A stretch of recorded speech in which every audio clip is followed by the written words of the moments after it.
I thought building a perfect life meant I was safe from the ultimate betrayal. But when my husband stripped away my entire life savings and my home to fund his mistress and her vanity project, he made a fatal miscalculation. He forgot who built his empire in the first place. That night, the mistress and her billionaire husband became my sole focus. Her husband pulled up to my driveway in a black Maybach with a proposition.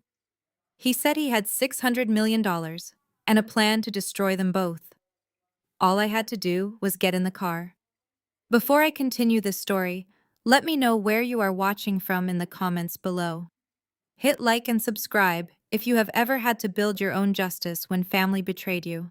I stood in the grand foyer of the Atlanta home I had paid to custom build from the foundation up. The imported marble felt ice cold beneath my bare feet. Vanessa, a local socialite I had foolishly considered a friend for the past 3 years, stood in my entryway like she owned the place. She casually tossed a thick manila envelope and a crumpled bank printout onto the mahogany console table. The paper slid toward me, the bold black ink displaying a balance of exactly $0.00 across all 3 of the joint accounts I shared with my husband Terrence. Vanessa did not even look at me as she pulled a tube of designer lip gloss from her expensive purse. She leaned closer to my custom entryway mirror, carefully applying the gloss while she delivered the news that was supposed to break me. Terrence did not just drain the cash, she said, popping her lips together with a sickening smack. He secretly leveraged this entire house to fund my new luxury wellness brand. We close on the commercial warehouse tomorrow. Terrence stood right behind her, his arms crossed over his chest, wearing the custom-tailored suit I had bought him for our 5th anniversary last month. "You have 1 hour to pack your things, Kendra," he said, his voice completely devoid of the warmth I had trusted for half a decade. "We are changing the locks at noon." I looked at the manila folder, then at the man I had married. I did not scream. I did not fall to my knees or beg for an explanation or throw things across the room. My mind, trained by years of corporate data analytics, immediately went to the logistics of the breach. "How did you bypass the 2-factor authentication on the primary investment accounts?" I asked, keeping my voice dangerously level. Terrence let out a sharp, mocking laugh that echoed off the high ceilings. He shook his head, looking at me with pure disdain. "You see, that is exactly your problem, Kendra," he sneered. "You are a robot. Your husband tells you he is kicking you out to build an empire with another woman, and you want to talk about security protocols." He stepped forward, pointing a manicured finger at my chest. "You spent 80 hours a week staring at spreadsheets, building data infrastructure for corporate clients, obsessing over your algorithms and your code. You were so busy staring at your laptop screen that you were completely blind to the reality of your own marriage. I had the authentication routed to my secondary device months ago. You would have noticed if you actually paid attention to me instead of your servers." The sheer audacity of his statement hung heavily in the air. This man had lived in absolute luxury because of those very 80-hour weeks. When we met, Terrence was drowning in debt from a failed commercial real estate venture. I had spent the last 5 years quietly using my highly lucrative consulting income to clean up his credit fund, his new acquisitions, and elevate his status in the wealthy Atlanta business scene. I was the silent engine behind his entire public persona. Now he was standing in the home my money built, using my hard-earned assets to finance a vanity project for a woman who spent her days attending charity luncheons and posting pictures of her spa treatments online. Vanessa snapped her purse shut and gave me a condescending smile. "Do not take it too hard, Kendra. Terrence just needs a woman who knows how to support a man, a woman who understands the culture and knows how to navigate high society. Not someone who hides in a home office playing with numbers all day." I took a slow, deep breath, letting the reality of their coordinated theft settle into my bones. The betrayal was meticulous. Terrence had systematically stripped away my liquidity while smiling in my face every morning, sleeping in my bed every night. But I knew I needed legal counsel immediately. I needed to freeze whatever assets remained untouched and forcefully contest the fraudulent leveraging of the property. I turned my back on Terrence and Vanessa walking purposefully toward the sprawling living room to grab my phone from the coffee table. I had exactly 1 hour, and I intended to use every minute of it to initiate a legal bloodbath that would leave them both with nothing. But as I rounded the corner into the living room, my footsteps faltered. The breath caught in my throat, freezing the logical part of my brain that had been rapidly calculating my next move. Sitting perfectly still on my custom velvet sofa were two people who should have been my ultimate protectors. My mother, Evelyn, and my older sister, Tasha, were already there. They were not looking at me with shock or horror. They were not rushing forward to comfort me or demanding answers from Terrence. They were simply watching the entire exchange in absolute silence. Tasha was idly scrolling through her phone, completely unbothered, while my mother sat with her hands folded neatly in her lap. Their expressions were a chilling mixture of complacency and quiet satisfaction. My own family had been sitting in the next room while my husband dismantled my life, and they had not said a single word in my defense. I expected the living room to be empty. Instead, my mother Evelyn and my older sister Tasha were seated on my custom velvet sofa. They were not gasping in shock. They were not dialing their lawyers or screaming at Terrence to get out of my house. Tasha was idly scrolling through her phone, her perfectly manicured fingers tapping the screen with utter indifference. My mother sat beside her legs, crossed at the ankle, holding a crystal glass of iced sweet tea. The condensation dripped onto my expensive coffee table, but she did not even bother to use a coaster. The sheer complacency on their faces hit me harder than the zero balance on that bank printout. They knew. They had known everything from the very beginning. I stared at the woman who gave birth to me, waiting for the maternal outrage that any normal mother would feel for her child. I told her that he just stole everything I have, and that he is standing in my foyer with his mistress. Evelyn took a slow and deliberate sip of her tea. The ice clinked against the glass, sounding like a death knell for our relationship. She set the glass down and let out a long, exhausted sigh, looking at me not with sympathy, but with profound disappointment. I told you a man like Terrence would not stay with a woman who spends her entire life staring at spreadsheets, she said. Her voice was steady and completely devoid of warmth. You wanted to play the big corporate boss. You worked 80 hours a week building data networks for other people while your own home fell apart. You should have kept your hair done, stayed out of his business, and kept your mouth shut like your sister. Tasha finally looked up from her phone. She adjusted her $1,000 designer handbag on her lap, giving me a look of pure pity mixed with triumph. Tasha had always been the golden child, the one who married well, the one who played the traditional role and secured the family status in Atlanta high society. Evelyn had molded her into the perfect trophy wife, and Tasha wore the crown proudly. It is embarrassing, Kendra, Tasha chimed in. You are making a scene. Terrence is a provider. You emasculated him with your constant working. Vanessa actually knows how to treat a successful man. Just then, heavy footsteps echoed from the kitchen. Liam, my sister's white husband, strolled into the room. Liam was an arrogant venture capitalist who wore fleece vests indoors and loved to brag about how much he understood Black culture, all while actively exploiting it for his own profit. He held a glass of my top-shelf bourbon, swirling the amber liquid with a smug grin. Look, Kendra, let us just be logical about this, Liam said, adopting that condescending boardroom tone he used when dismantling a vulnerable startup. Terrence and I have major capital tied up in this new commercial district project. The optics of a messy and drawn-out divorce are extremely bad for business. It makes the investors nervous. The pieces rapidly clicked into place inside my analytical mind. This was never just about an affair. This was a coordinated financial execution. Liam needed Terrence's real estate portfolio to secure his own venture capital returns. My mother and sister needed Liam's money to maintain their luxury lifestyle. My marriage, my home, and my bank accounts were simply collateral damage that my own blood relatives were perfectly willing to write off. Cut your losses. Liam continued, taking a casual sip of the bourbon I had paid for. The house is already leveraged. The accounts are drained. Just move into a cheap apartment downtown and start over. It is the smartest play for everyone involved. To punctuate his point, Liam reached into his pocket, pulled out a crisp $500 bill and held it out to me. "Take it as an act of charity," he said, his lips curling into a repulsive smirk. "Get yourself a hotel for the week. We will handle the movers for the rest of your things." I looked at the money fluttering in his hand. Then I looked at my mother, who nodded approvingly, as if this degrading handout was a generous gift. I did not scream. I did not slap the money out of his hand. I simply turned on my heel and walked up the grand staircase. I had exactly 1 hour, but I only needed 10 minutes. I walked into my massive walk-in closet, bypassing the rows of designer dresses and luxury shoes. I grabbed a single sturdy suitcase. I packed my encrypted hard drives, my primary backup servers, my passports, and enough clothes to last a week.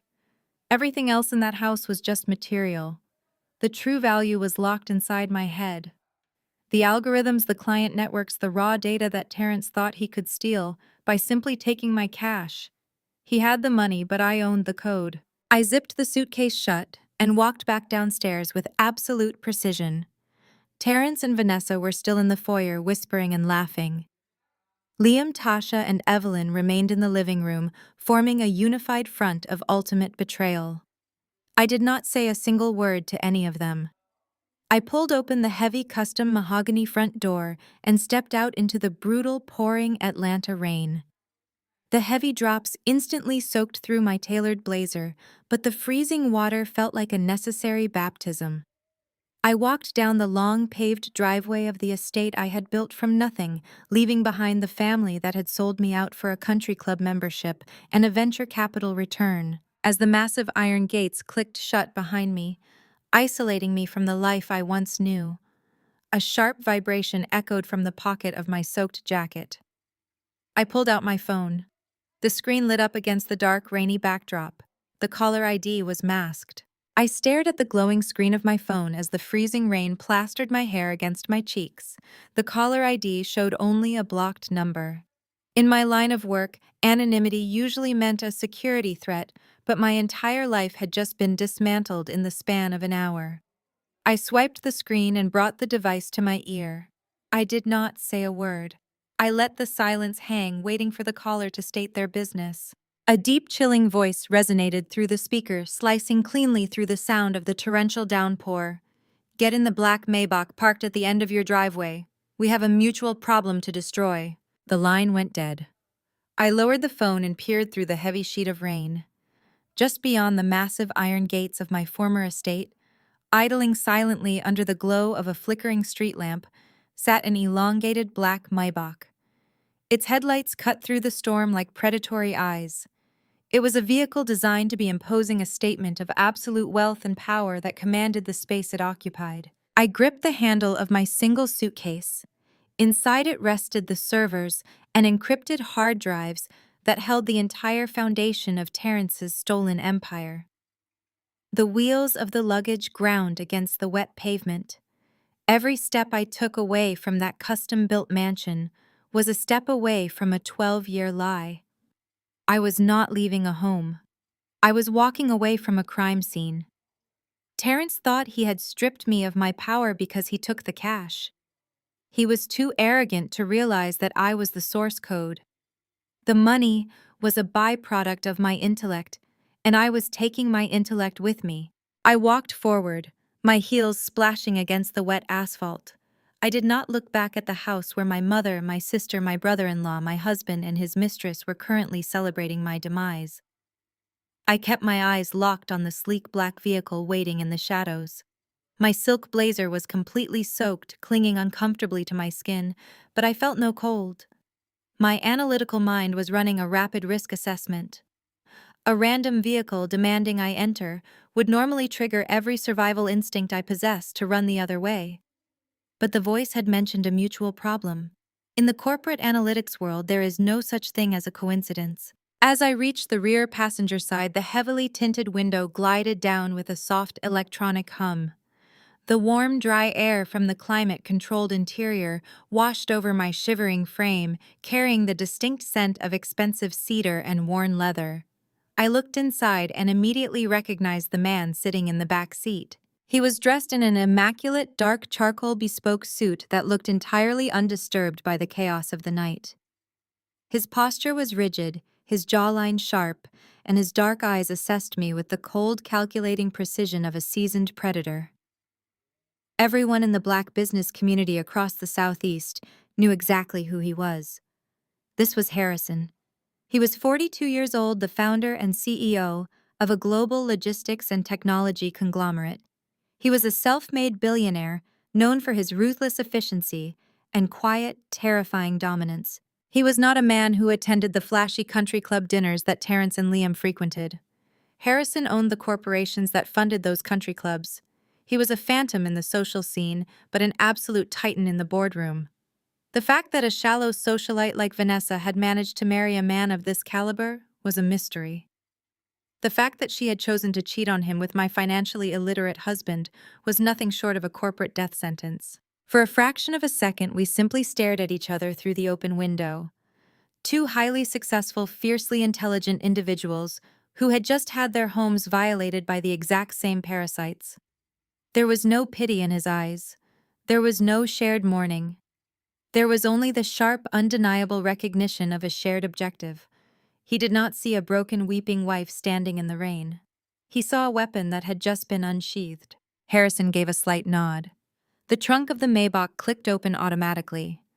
I walked to the rear of the vehicle, lifted my heavy suitcase containing my life's work, and placed it inside. I shut the trunk, walked back to the open door, and slid onto the plush leather seat beside him. The heavy door pulled shut automatically, instantly silencing the raging storm outside. The quiet interior of the vehicle felt like a war room. The driver in the front seat kept his eyes locked straight ahead, completely separated from us by a soundproof glass partition. Harrison did not offer me a towel. He did not ask if I was all right. He understood that pleasantries were a waste of time for people in our position. He reached into the compartment beside him and handed me a thick, heavy-duty iPad encased in military-grade security casing. The screen was locked, requiring a complex cryptographic bypass. He knew I was a data architect, and he was handing me the tools of my trade. "Your husband took my wife," Harrison said. His voice was incredibly calm, yet it carried a lethal weight that made the air in the cabin feel heavy. His dark eyes remained entirely devoid of emotion, locked onto mine with unwavering focus. "I am going to take his life, and you are going to give me the blueprint." The heavy tires of the Maybach gripped the wet asphalt as we glided away from the sprawling estate that was no longer mine. The rhythmic thumping of the rain against the bulletproof glass was the only sound in the cabin for several long moments. I looked down at the thick military-grade iPad resting in my lap, then back at Harrison. He did not break eye contact. He was a man accustomed to absolute control, and he was offering me the keys to a kingdom of destruction. Harrison tapped a command on his own device, and the screen in my hands instantly illuminated. It displayed a staggering, highly classified web of shell companies, offshore routing numbers, and holding LLCs. I recognized the architecture immediately. It was the exact financial ecosystem I had spent years designing to optimize Terrence's real estate portfolio. Except now, Harrison had mapped it perfectly, highlighting vulnerabilities and stress points with clinical precision. "Terrence and Vanessa think they have won because they secured the initial capital and humiliated you," Harrison said, his voice a low, steady rumble. "They think they are playing a local game of real estate monopoly. They have no idea what it means to trigger the wrath of a global conglomerate. I have $600 million in liquid assets and corporate infrastructure at my disposal. But money alone does not destroy a man like your husband. Terrence operates in the dark. He uses your data models to stay 3 steps ahead of his competitors. To bury him, I need the person who built the maze." Harrison leaned back against the plush leather seat and laid out the reality of his proposition. He did not want to just sue them. He wanted total, irrevocable annihilation. He proposed a legal marriage of convenience between us. By marrying, we would instantly trigger spousal privilege, legally protecting our communications and merging our assets to create an impenetrable corporate fortress.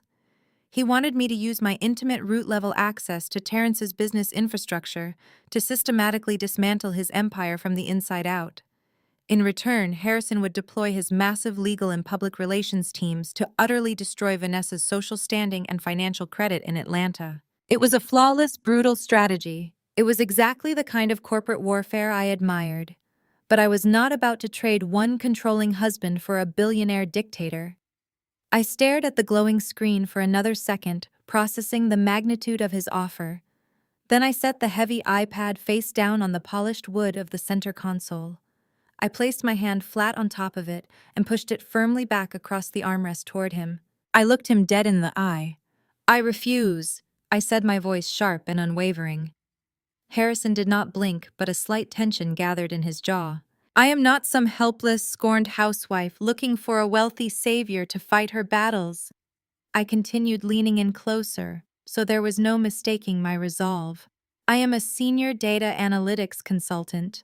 I wrote the proprietary algorithms that Terrence is currently using to parade around this city as a real estate genius. He is nothing without my intellectual property. I will not be a pawn in your personal revenge fantasy just because your socialite wife decided to play house with my financially illiterate husband. If I am going to detonate my own creation, I do not work for you." I laid out my terms with the same cold calculation he had just shown me. I demanded a strict 50-50 corporate partnership in whatever holding company we used to absorb Terrence's liquidated assets. Furthermore, I demanded absolute ironclad legal immunity drafted by his top litigators before I typed a single line of code to breach Terrence's servers. I told Harrison that if he wanted the master architect to tear down the building, he was going to pay the architect's rate, and I did not come cheap. For a long, tense moment, the only sound was the rain beating against the roof of the Maybach. I fully expected him to scoff. I expected this ruthless titan of industry to kick me out onto the wet curb for having the audacity to negotiate with a billionaire while I sat there in soaked clothes with nothing but a single suitcase. Instead, the corner of Harrison's mouth twitched into something that almost resembled a smile. He respected the pushback. He recognized that I was not a liability, but an equal. He reached over, picked up the iPad, and unlocked it with a quick biometric scan. He did not argue with my terms. He did not negotiate. He simply looked at me and stated that I was absolutely going to need that legal immunity. Harrison tapped the screen twice and handed the device back to me. I looked down. The screen was no longer displaying financial maps. It was displaying a highly classified, finalized commercial loan document. It was the master paperwork for the massive warehouse district project Terrence and my brother-in-law Liam had been bragging about all year. It was a loan for $30 million. I scrolled to the bottom of the 50-page document, and the blood in my veins turned to ice. There, sitting perfectly on the primary guarantor line, was my signature. It was a flawless, legally binding forgery. Terrence had not just stolen the cash from our joint accounts. He had committed federal fraud, tying my name, my credit, and my entire professional future to $30 million of corporate debt to fund his new life with Vanessa. My eyes traced the curves of the forged signature, but my analytical mind was already racing past the ink. I swiped furiously across the thick glass of the iPad, pulling up the executive summary attached to the $30 million commercial loan. Terrence was not a numbers guy. He was a smooth-talking frontman who barely passed college algebra. To secure funding on this massive scale from my arrogant brother-in-law Liam, Terrence needed a flawless predictive financial model. I scrolled to page 14 of the pitch deck. There it was. Displayed in high resolution was the predictive zoning matrix Terrence claimed to have invented. The document boasted about a revolutionary data scraping tool that could accurately forecast gentrification and commercial zoning shifts up to 5 years before they hit the public market. My chest tightened, but not from sorrow. The breath I drew in was fueled by pure, unadulterated rage. I recognized the interface immediately. I recognized the exact layout of the data clusters. That was my code. For 3 years, while Terrence slept soundly in our custom king-sized bed, I sat in my home office until 4 a.m. building that algorithm. It was my proprietary software originally designed to help minority-owned businesses in Atlanta identify affordable commercial spaces before corporate developers priced them out. Terrence had watched me build it.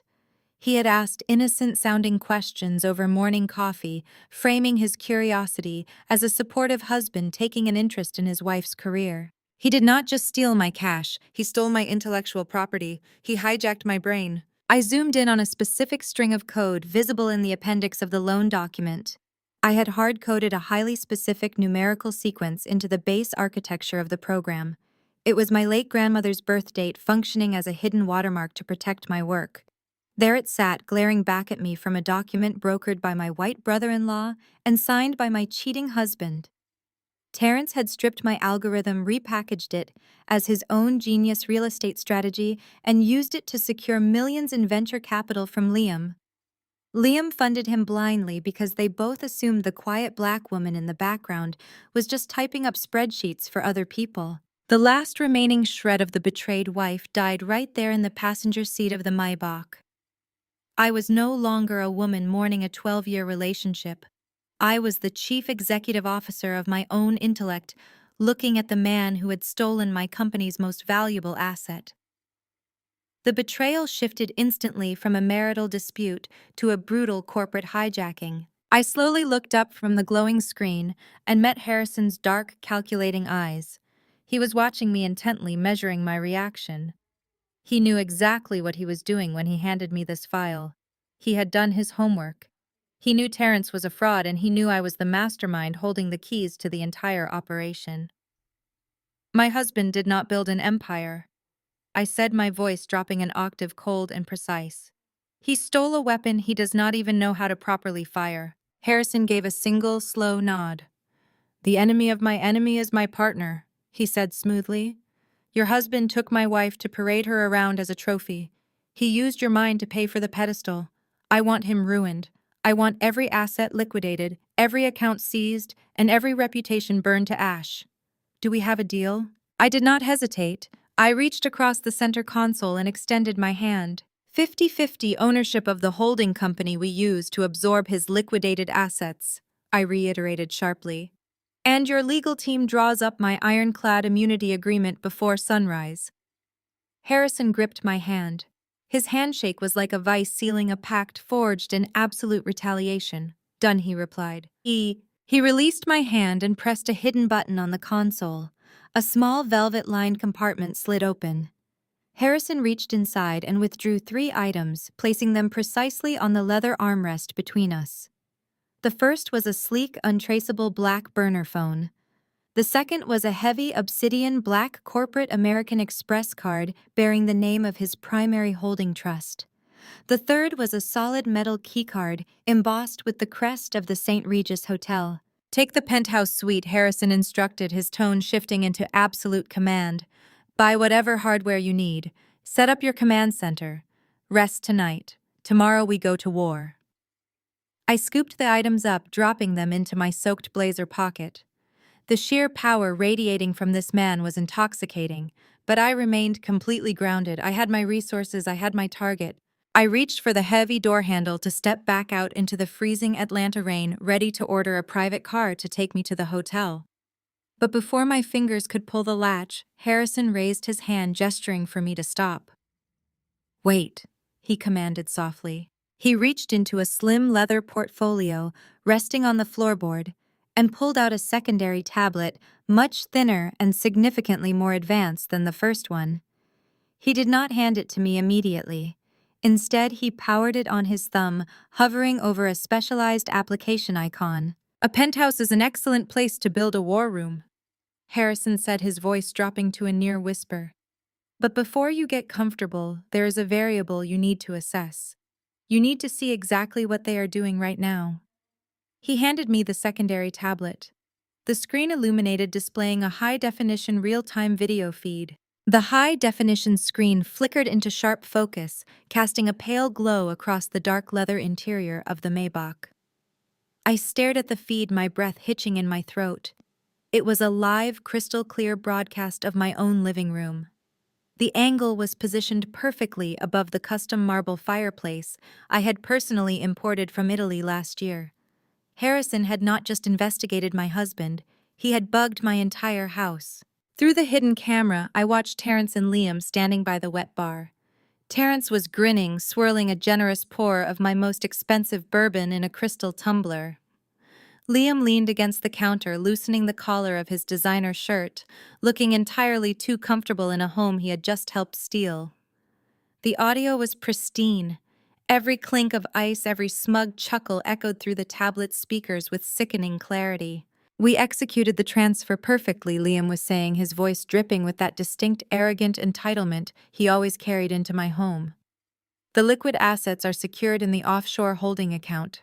By the time Kendra finds a lawyer cheap enough to take her case, that money will already be washed through the new commercial district project." Terrence took a sip of his bourbon and nodded.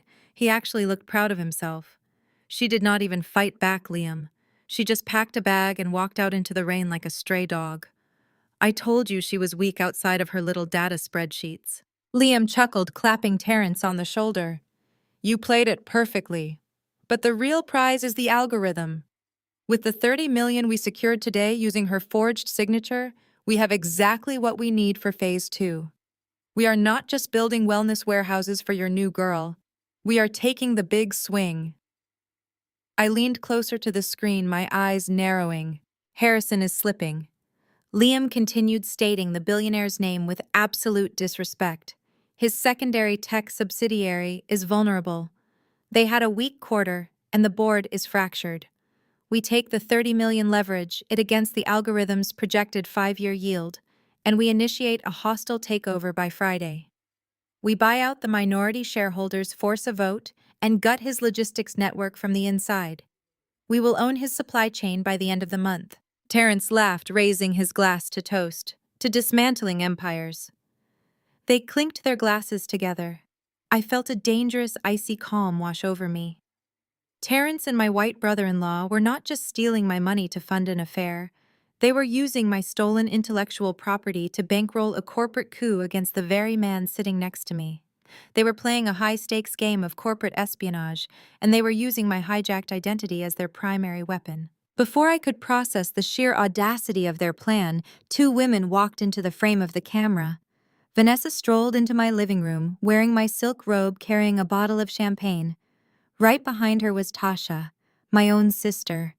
The woman who shared my blood, who grew up in the same house as me, was laughing effortlessly with the woman who had just wrecked my marriage. "Did you see her face?" Tasha cackled, dropping onto my velvet sofa and kicking off her heels. Tasha grabbed a champagne flute from the coffee table. She literally walked out into a thunderstorm with one ugly suitcase. I almost felt bad for her, but honestly, it is about time somebody knocked her off her high horse. She always thought she was so much better than us just because she could write a few lines of code. Vanessa poured the champagne, smiling brightly at my sister. "You are a lifesaver, Tasha." Keeping her distracted while Liam and Terrence finalized the routing numbers was brilliant. "Terrence said you played your part flawlessly." Tasha waved her hand dismissively, sipping her drink. "Please. Keeping Kendra docile is easy. You just let our mother insult her a few times and she shuts right down. Evelyn has been preparing her for this level of failure her entire life. It is honestly a relief to finally have you in the family, Vanessa. Someone who actually understands how to act around our social circle." I sat perfectly still in the back of the Maybach. The freezing rain outside was nothing compared to the absolute zero temperature of my own heart.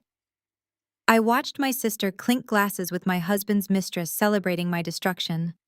I watched my husband and my brother-in-law plot a multi-million-dollar corporate takeover using my stolen signature. They thought I was a defeated, broken woman crying in a cheap motel. They thought they had entirely eliminated the threat. They had no idea I was sitting in a bulletproof vehicle with the very billionaire they were plotting to overthrow, holding a direct feed to their treason. I did not shed a single tear. Crying was a biological response to pain. What I felt was not pain. It was the absolute, undeniable clarity of purpose. I locked the tablet screen, cutting off the audio of their obnoxious laughter, and placed the device gently onto the leather seat. I turned my head and looked directly into Harrison's dark, assessing eyes. He was waiting for my reaction. He was waiting to see if I would crack under the weight of my family's ultimate betrayal. I did not crack. I crystallized. "A penthouse is too far away," I said, my voice steady, precise, and completely devoid of fear. If we are going to dismantle them, if I am going to rip that algorithm out of their hands and burn their hostile takeover to the ground before it even begins, I cannot do it from a hotel room. I need to be inside the house. I told Harrison to drop me exactly 3 blocks away from the gated entrance of my sister's exclusive Alpharetta subdivision. If I was going to sell the illusion of total defeat, I needed to look the part. I dragged my single rain-soaked suitcase along the manicured sidewalks, letting the freezing downpour ruin my tailored silk suit. By the time I reached the towering brick columns of Tasha and Liam's sprawling estate, I looked exactly like a woman whose entire world had just been shattered. I stood on their massive front porch and pressed the brass doorbell. Tasha answered the door wearing a pristine silk robe and a fresh salon blowout. When her eyes landed on my dripping, shivering frame, a slow, deeply satisfied smile spread across her face. This was the moment she had been waiting for her entire life. The golden child finally getting to look down on the family scapegoat from the comfort of her multi-million-dollar mansion. I played my role with absolute calculated perfection. I let my shoulders collapse. I allowed my voice to tremble. I told her that Terrence had locked me out, that my bank accounts were frozen with zero balances, and that I had absolutely nowhere else to go. I fed her massive ego, pleading with her to let me stay in their unfinished basement just until I could figure out my next move. I knew my sister. She could never resist an opportunity to parade her superiority over me. Tasha did not offer me a warm towel or a cup of tea. She simply pointed toward the servants' entrance near the garage and told me not to track dirty water onto her imported rugs. For the next 3 days, I became the invisible hired help in my own sister's house. The basement was cold, damp, and smelled of wet concrete. I slept on a lumpy, discarded futon, right next to the noisy water heater, using my damp trench coat as a blanket. Tasha made absolutely sure I earned my keep. On my first morning there, she called her weekly cleaning service and canceled their appointment. She tossed a bucket of cleaning supplies down the basement stairs and told me that since I was living under her husband's roof for free, I needed to provide some actual value. I scrubbed her massive marble countertops. I polished the hardwood floors on my hands and knees. I stood in the laundry room for hours pressing the heavy cotton collars of Liam's custom-tailored dress shirts. The hot steam from the iron burned my fingertips, but I swallowed every sharp retort that threatened to spill from my mouth. I needed them completely blind to my actual intentions. I needed them to believe that losing my marriage had broken my spirit so thoroughly that I was reduced to absolute submission. The emotional abuse was constant and entirely deliberate. While I ironed those shirts, Tasha would parade around the kitchen island with her phone on speaker, talking loudly to our mother Evelyn. They did not even bother to lower their voices. They wanted me to hear every single word. I stood quietly over the ironing board as Evelyn praised Tasha for her pristine marriage to a wealthy venture capitalist, actively comparing Tasha's success to my humiliating downfall. My mother laughed through the phone, her voice dripping with venom. "I told you this would happen," Evelyn crowed, the sound echoing off the kitchen tiles. "I always knew Terrence would leave her. Kendra is too aggressive. She spent her whole life trying to compete with men in that data consulting business, trying to be the smartest person in the room. Terrence just needed a soft woman who knows how to be a wife."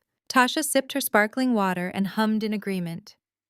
"You are so right, Mom," my sister replied, glancing toward the laundry room to make sure I was listening. "I am honestly doing her a favor by keeping her here. Teaching her some domestic humility might do her some good. It is about time she learned how to serve a real man, since she clearly could not keep her own." I kept my head down, pressing the iron so hard into the fabric that my knuckles turned white. My mother and sister were bonding over my fabricated destruction. They were celebrating the fact that my husband was currently spending my money on his mistress. Liam was even worse. My arrogant white brother-in-law would walk past me in the mornings, tossing his dry cleaning directly at my feet. "Make sure you use heavy starch on the cuffs today, Kendra," he would say, not even bothering to look me in the eye. He viewed me as nothing more than a defeated, pathetic liability. He loved the power dynamic. He loved having a highly educated black woman reduced to scrubbing his floors, while he actively plotted to steal my intellectual property with my cheating husband. His arrogance was staggering, but his arrogance was also his greatest vulnerability. He was so thoroughly convinced of his own superiority that he never once considered I was watching his every move. I learned his schedule. I memorized his habits. I noted exactly what time he left for his venture capital firm downtown and exactly when Tasha left for her daily social engagements. I was a ghost in their house, absorbing every detail, waiting for the perfect window of opportunity. That window opened on the morning of my 4th day in the basement. Tasha walked into the kitchen wearing a tailored designer dress, adjusting her diamond earrings. She announced she was leaving for a charity luncheon at her exclusive country club and would not be back until late afternoon. Liam was already at his office, undoubtedly on the phone with Terrence, plotting their hostile corporate takeover against Harrison. Tasha stopped by the laundry room door and gave me a condescending glare. "I want the entire downstairs vacuumed and the guest bathroom scrubbed before I get back," she ordered sharply. "And stay out of the formal living room. I do not want you ruining the aesthetic." I nodded meekly, keeping my eyes fixed on the floor. "I understand, Tasha. I will get it done." She scoffed, grabbed her keys, and walked out. The heavy front door slammed shut, and the automatic deadbolt engaged with a loud, satisfying click. The massive house fell completely silent. I did not shed a tear. I did not move to grab the vacuum cleaner. I reached out and unplugged the steaming iron, letting the cord drop heavily onto the counter. My meek, defeated posture vanished instantly, replaced by the rigid, calculating posture of a CEO preparing for a corporate slaughter. I reached down to my damp sneaker, slid my index finger under the padded insole, and extracted a sleek military-grade flash drive provided by Harrison's security team. I walked straight past the cleaning supplies. I bypassed the kitchen entirely. I headed directly down the long hallway toward the heavy oak double doors of Liam's private home office. I stepped inside Liam's home office and quietly pulled the heavy double doors shut until the brass latch clicked into place. The room was a sprawling monument to his unearned confidence. Framed magazine articles profiling his venture capital firm lined the walls, and expensive crystal decanters of scotch sat untouched on a polished mahogany credenza. Liam genuinely believed that placing me in his unfinished basement reduced me to a domestic servant. He was so blinded by his own privilege and his perception of me as a bitter, failed woman that he committed the absolute cardinal sin of the digital age. He left his primary server network completely unsecured on his standard home internet connection. I walked behind his massive desk and booted up the primary desktop.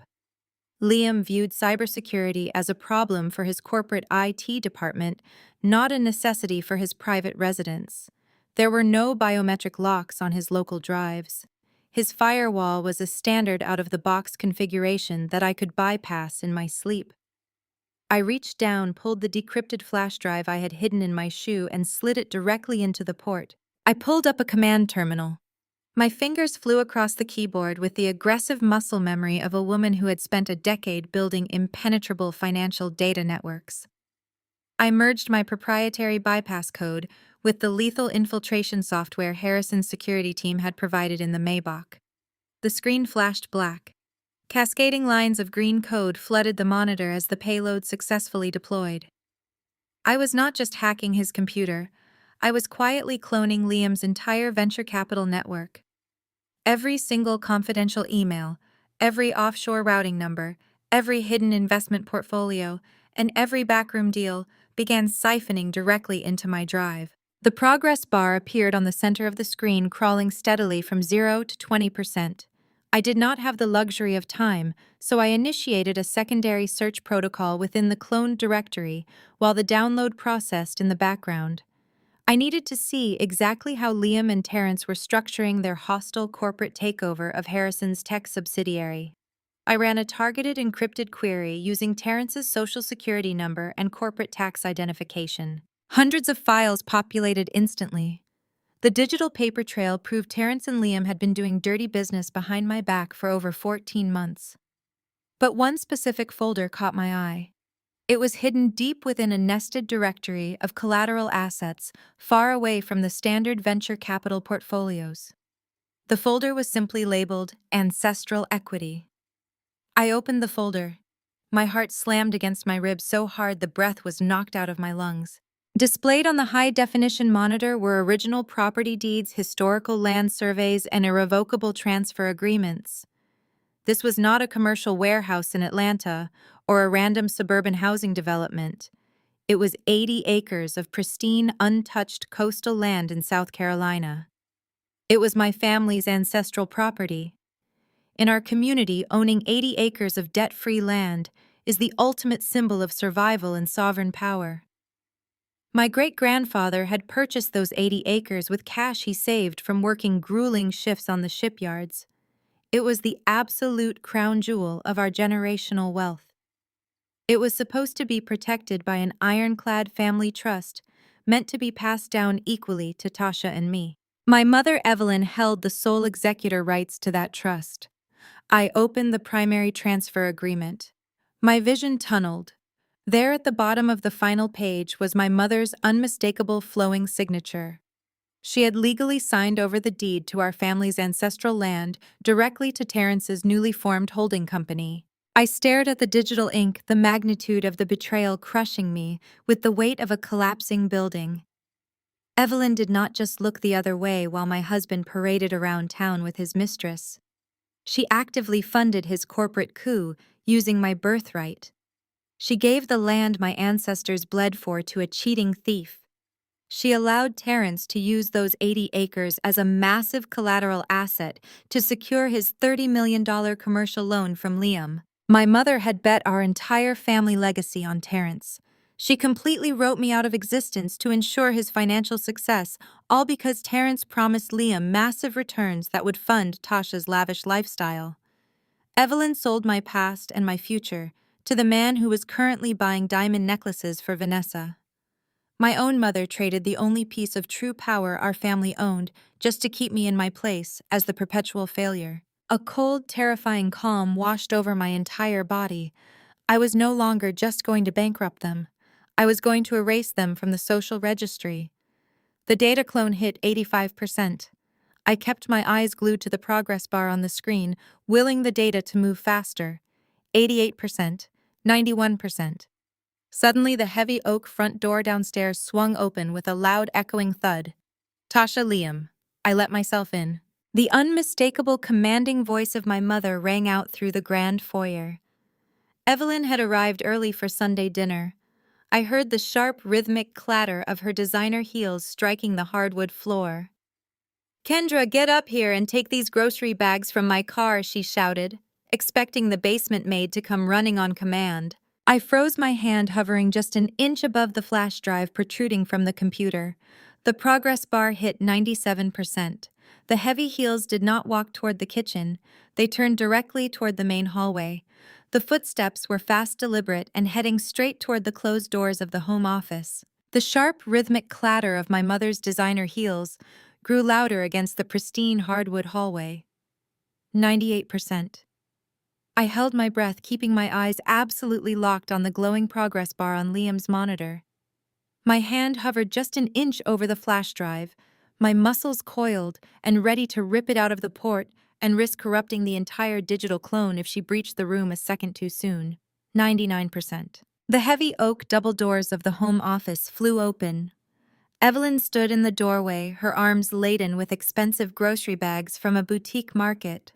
When her eyes landed on me sitting in Liam's high-backed leather executive chair, her face instantly contorted from mild annoyance into absolute unhinged fury. She dropped the bags onto the Persian rug. Oranges and glass bottles spilled across the floor, but she did not care. She marched straight toward the desk, her eyes blazing with that familiar toxic contempt she reserved only for me. "What in the world do you think you are doing behind Liam's desk?" she demanded, her voice shrill enough to rattle the crystal decanters on the credenza. She reached over the desk and grabbed my arm, her manicured nails digging fiercely into my skin. "Are you trying to steal from Tasha's husband just because you could not keep your own?" I did not flinch. I did not cower the way I had for the last 3 decades whenever she raised her voice. I calmly looked down at her hand gripping my arm, then looked her dead in the eye. Stealing, I asked, my voice dropping to a dangerously quiet octave. That is a very bold word coming from a woman who just signed away 80 acres of our bloodline. Evelyn froze. The aggressive grip on my arm loosened slightly, replaced by a sudden rigid shock.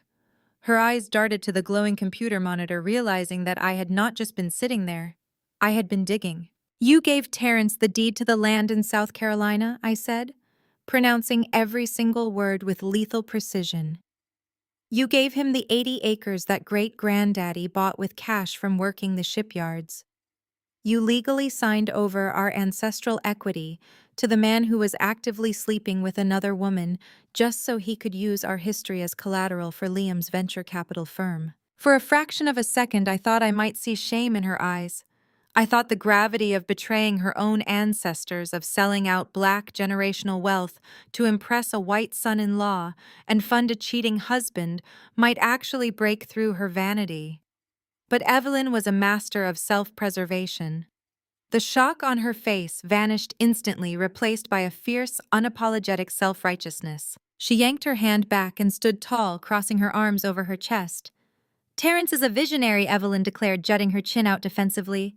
"He is building a real estate legacy. He is establishing an empire that elevates this entire family's social standing in Atlanta.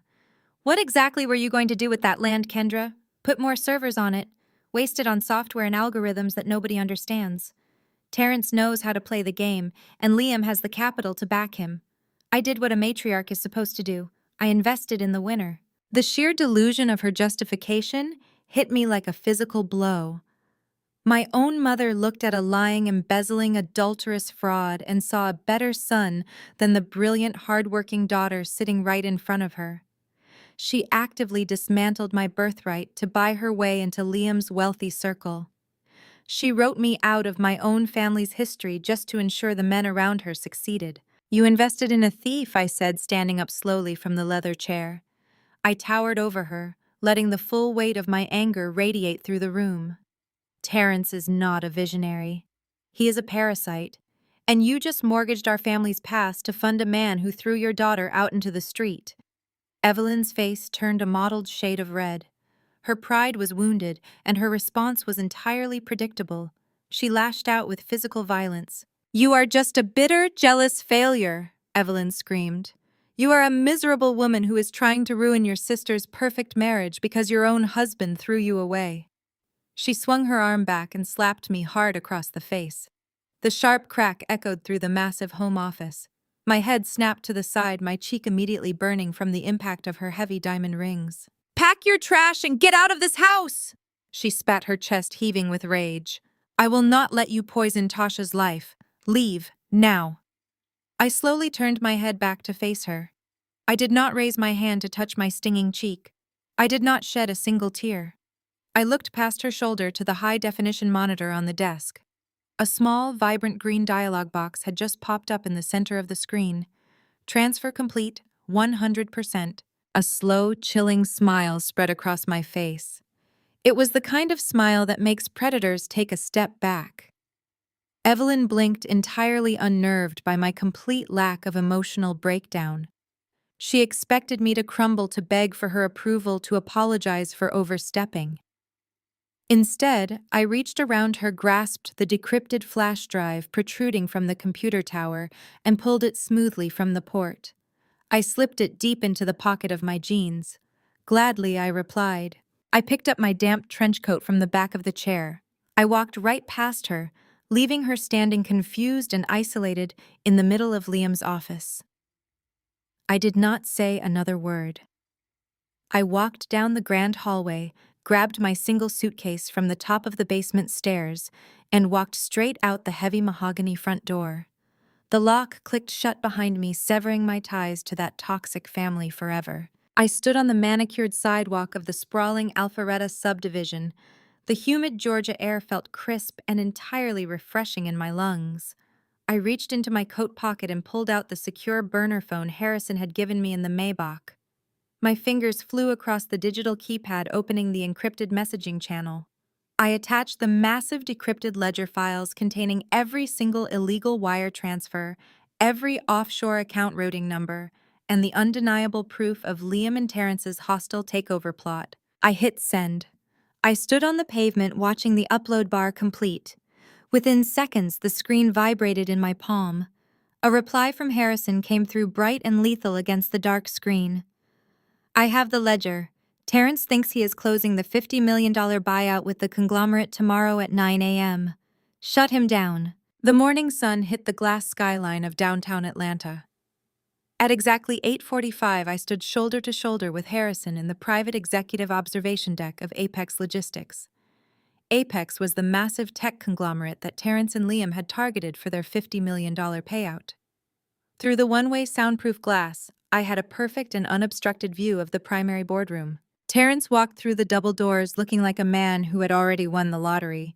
He wore a brand-new tailored navy suit, undoubtedly paid for with the money he stole from my bank accounts. Vanessa clung to his arm, draped in a white designer dress, playing the role of the supportive high society partner. She looked around the massive boardroom with greedy wide eyes, practically calculating how many wellness warehouses she could buy with her share of the profits. Right behind them strode Liam. My white brother-in-law carried himself with that signature unearned arrogance that had always suffocated our family gatherings. Liam was acting as the broker for this deal. He was the venture capitalist validating Terrence to the conglomerate executives. Liam set his leather briefcase on the polished mahogany table with a heavy thud, taking command of the room before the meeting even officially started. The CEO of Apex Logistics, an older and sharp-eyed black man named Calvin, sat at the head of the table, surrounded by his top investors.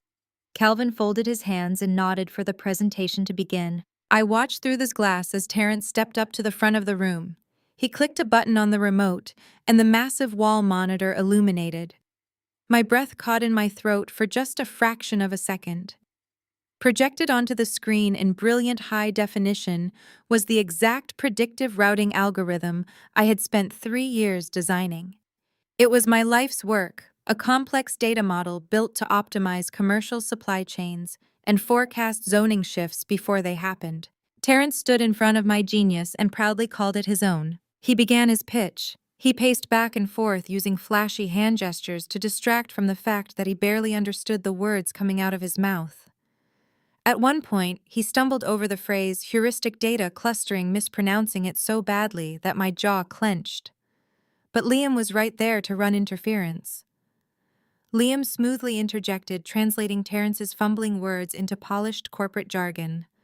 Liam used his pristine venture capital pedigree to legitimize the entire operation. He assured the investors that his firm had rigorously stress-tested the code and that Terrence was a self-taught savant who simply preferred to let the numbers speak for themselves. It was a masterclass in coordinated theft. Liam provided the institutional trust, and Terrence provided the stolen product. Vanessa just sat there smiling vacantly, waiting to cash the check. I watched Calvin lean forward, studying the data models projected on the screen. He was a smart man. He recognized the sheer power of the algorithm. He saw how the code could streamline his company's logistics network and save them hundreds of millions in operational costs over the next decade.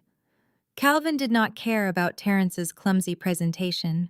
He only cared about the mathematics, and my mathematics were absolutely flawless. Terrence clicked to the final slide.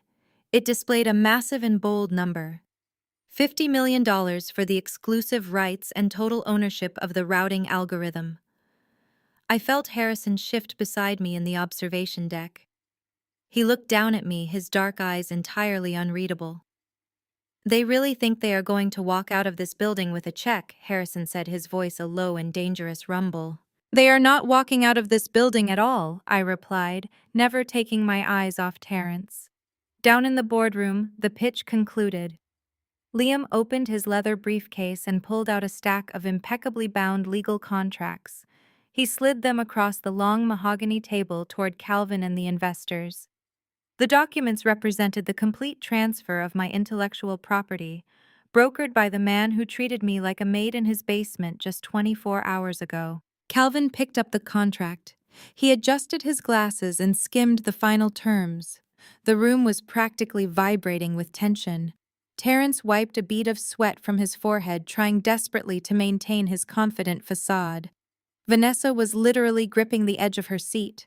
Liam stood tall, buttoning his suit jacket, radiating the smug satisfaction of a man who believed he had just pulled off the heist of the century. "Everything looks to be in order," Calvin said, his deep voice carrying through the audio feed into our observation room. "It is a steep price, Terence, but the infrastructure you have built here is undeniably brilliant. We are prepared to move forward with the acquisition." Terence let out a shaky breath that he tried to disguise as a chuckle. "I appreciate that, Calvin. We are very excited to partner with Apex." Calvin reached into the inner pocket of his suit jacket. He pulled out a heavy silver fountain pen. He uncapped it slowly, resting his hand on the final page of the contract where the authorization signature was required. Once that pen hit the paper, the $50 million wire transfer would be irrevocably initiated. This was the moment Terence had destroyed my 12-year marriage to achieve.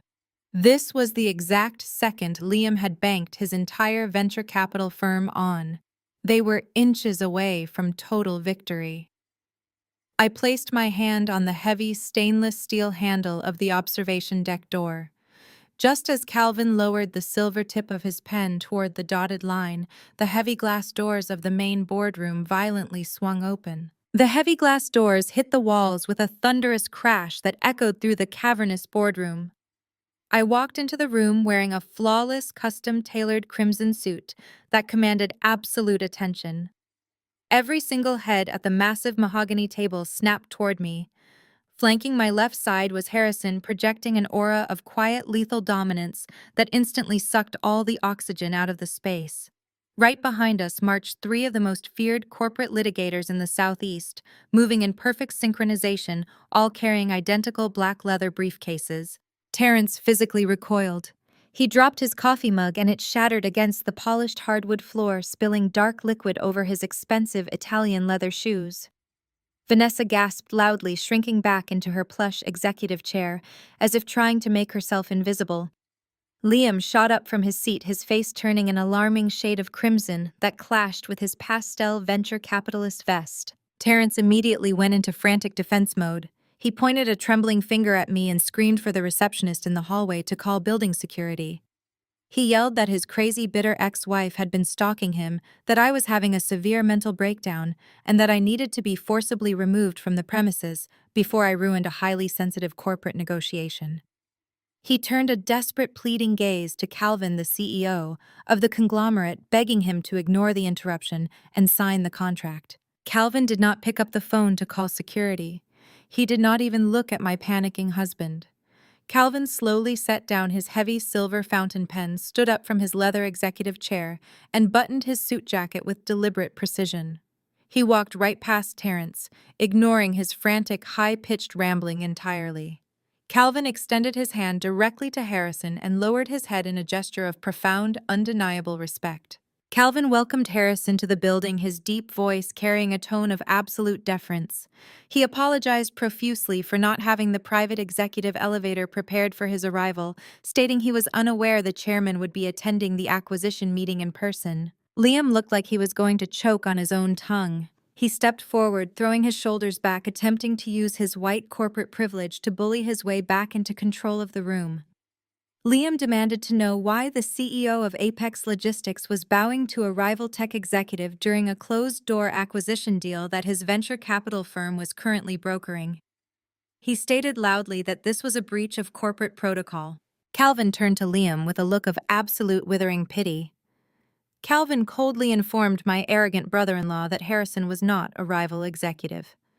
Harrison's International Holding Trust owned exactly 60% of Apex Logistics. Harrison was the majority shareholder. He was the man who signed Calvin's paychecks, approved his budgets, and dictated the very survival of this conglomerate. Harrison was the supreme authority in this building, and he had just walked through those doors with me on his arm. Terence looked like all the blood had been siphoned directly out of his veins. He stammered, his confident facade completely disintegrating. He tried to salvage the pitch by pivoting his argument. Terrence claimed that even if Harrison owned the company, the algorithm displayed on the screen was still a generational goldmine. Terrence insisted that the $50 million buyout needed to be signed and wired immediately for the good of the corporate shareholders, regardless of any personal marital disputes. I did not yell. I did not match his frantic, desperate energy. I walked straight past my husband and his mistress, with the cool detachment of a predator walking past its prey. I approached the master control podium connected to the giant wall monitor. Terrence tried to block my path, grabbing my elbow and whispering viciously that I was going to ruin everything he had built, and that he would leave me with absolutely nothing if I did not walk out that door. Harrison stepped forward, instantly entirely invading Terrence's personal space. Harrison did not raise his voice, but the lethal threat in his tone made the hairs on the back of my neck stand up. Harrison simply told Terrence that if he ever touched me again, the $50 million deal would be the absolute least of his problems. Terrence released my arm as if he had been burned, backing away and sweating profusely, realizing he was severely outmatched. I stepped up to the keyboard resting on the podium. Liam shouted across the table that I had no legal right to touch the presentation hardware, claiming loudly that I was attempting corporate espionage and threatening to have me arrested. I ignored his pathetic, desperate blustering. I placed my hands on the keys. I did not need a decrypted flash drive or an external hard drive to prove my ownership today. 3 years ago, when I first drafted the core architecture of that predictive routing code in the quiet solitude of my home office, I built a ghost protocol deep into the root directory. It was a digital failsafe, a backdoor override command known only to the original architect. My fingers danced across the keyboard, executing a highly complex sequence of keystrokes with muscle memory that could never be forged. I bypassed the superficial presentation software Terrence was using to mask the raw data. I accessed the core terminal command line. Liam lunged forward to physically pull me away from the podium, but Harrison's lead litigator stepped smoothly into his path, blocking the venture capitalist with a solid wall of custom-tailored intimidation. I hit the enter key. The massive wall monitor instantly went completely black. The detailed logistics maps, the impressive profit projections, and the $50 million pitch vanished into the digital void. Terrence screamed, slamming his hands onto the polished mahogany conference table, demanding to know what I had just done to his software. He turned to the investors, frantically promising that it was just a technical glitch and that the system would reboot in a second. A second later, the dark monitor surged back to life. It did not display his presentation. The entire wall was now covered by a flashing, brilliant red screen. Bold, white, unmistakable text pulsed in the center of the display, illuminating the dark boardroom and reflecting off the terrified faces of my enemies. Access denied. Intellectual property of Kendra Global Analytics. The boardroom plunged into absolute suffocating silence. The flashing red light cast a harsh glow over Terrence's horrified face. Vanessa covered her mouth with her hands, finally realizing the magnitude of the mistake she had made by crossing me. Liam stared at the screen, his mouth hanging open, the financial ruin of his venture capital firm flashing before his eyes as he realized the product he had backed was entirely stolen. I turned away from the screen and faced the table of stunned investors. I did not introduce myself as the bitter, discarded wife they had been warned about. I introduced myself as the sole creator, lead developer, and legal owner of the exact technology they were about to buy from a fraud.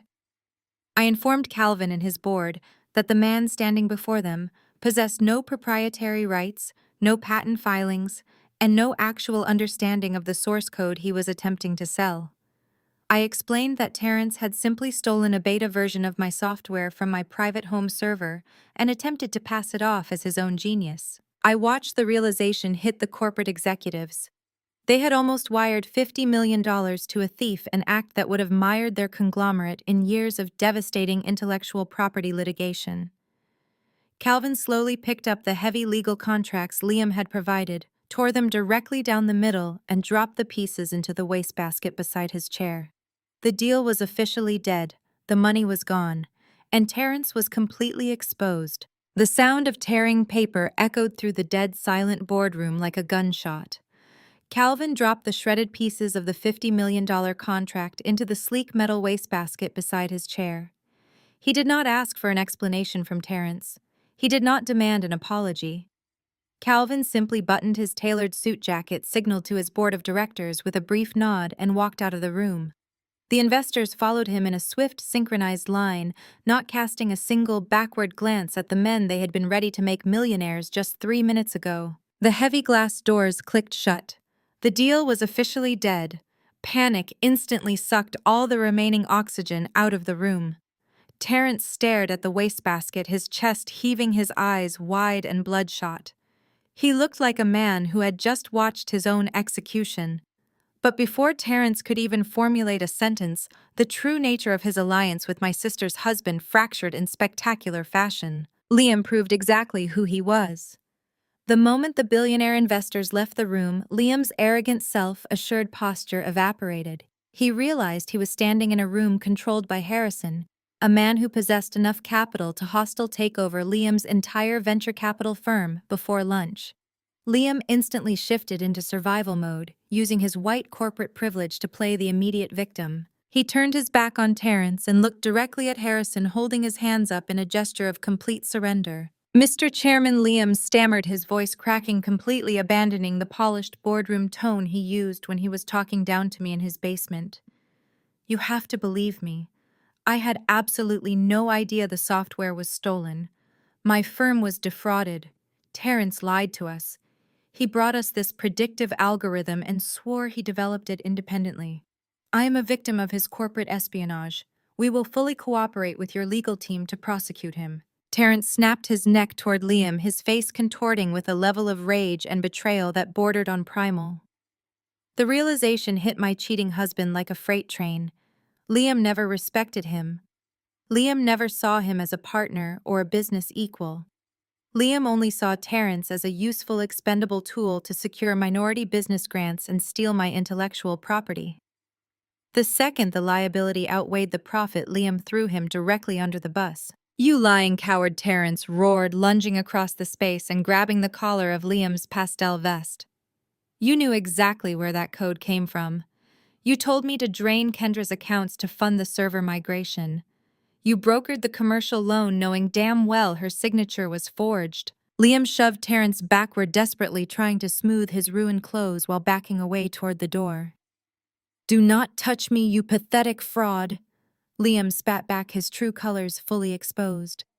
"I gave you the capital because you swore you had your wife under control. You could not even manage the woman living in your own house, and now you have compromised my entire firm.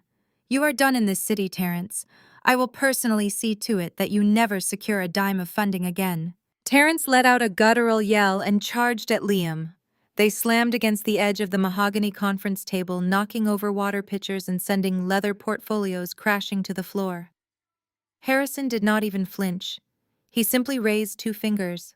His corporate security detail stepped forward effortlessly, prying the 2 men apart and shoving them into opposite corners of the room like misbehaving children. I stood perfectly still, watching these 2 arrogant men tear each other to pieces.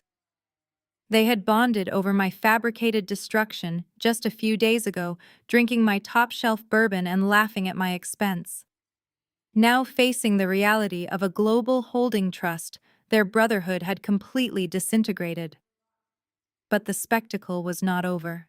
Vanessa had been shrinking into the corner, watching her guaranteed $50 million payday evaporate into thin air. She could not handle the reality of being poor. She could not stomach the thought of losing her country club status. She marched straight up to Harrison, her face streaked with tears of pure entitlement. She pointed a manicured finger at his chest and threw a massive, unhinged tantrum right there in the boardroom. "You cannot do this to me!" "Harrison," Vanessa screamed, her voice echoing shrilly off the glass walls. "I am your wife. You are embarrassing me in front of these people. You need to call Calvin back in here right now and fix this. Terence is going to build my wellness brand, and you are acting like a jealous, vindictive tyrant. I demand that you stop this immediately and show me some respect." Harrison looked down at the woman who had publicly humiliated him. His dark eyes were cold, hollow, and utterly devoid of mercy. He did not yell. He did not raise his voice to match her frantic energy. He simply delivered her financial execution with mathematical precision. "I am not doing anything to you, Vanessa," Harrison said, his voice dropping to a terrifyingly calm octave. "The banks are. Your platinum cards were declined at exactly 8 o'clock this morning. The commercial lease for your luxury wellness brand was flagged for fraudulent funding at 8:05. My legal team contacted the property managers, and they foreclosed on the warehouse before you even stepped into this building. You do not have a wellness brand. You do not have a budget. You are currently wearing a dress you can no longer afford to dry clean." Vanessa stopped breathing. Her arms fell limply to her sides. She looked at Harrison, then at Terrence, realizing that the man she left her billionaire husband for was now a completely broke, exposed fraud. She let out a quiet, pathetic sob and sank down into one of the leather chairs, burying her face in her hands. The room was mine. The destruction was absolute. I looked at Terrence, pinned against the wall by Harrison's security team. He was sweating profusely, his chest heaving, his eyes darting frantically around the room, looking for any possible exit. He saw his money gone. He saw his backer turned against him.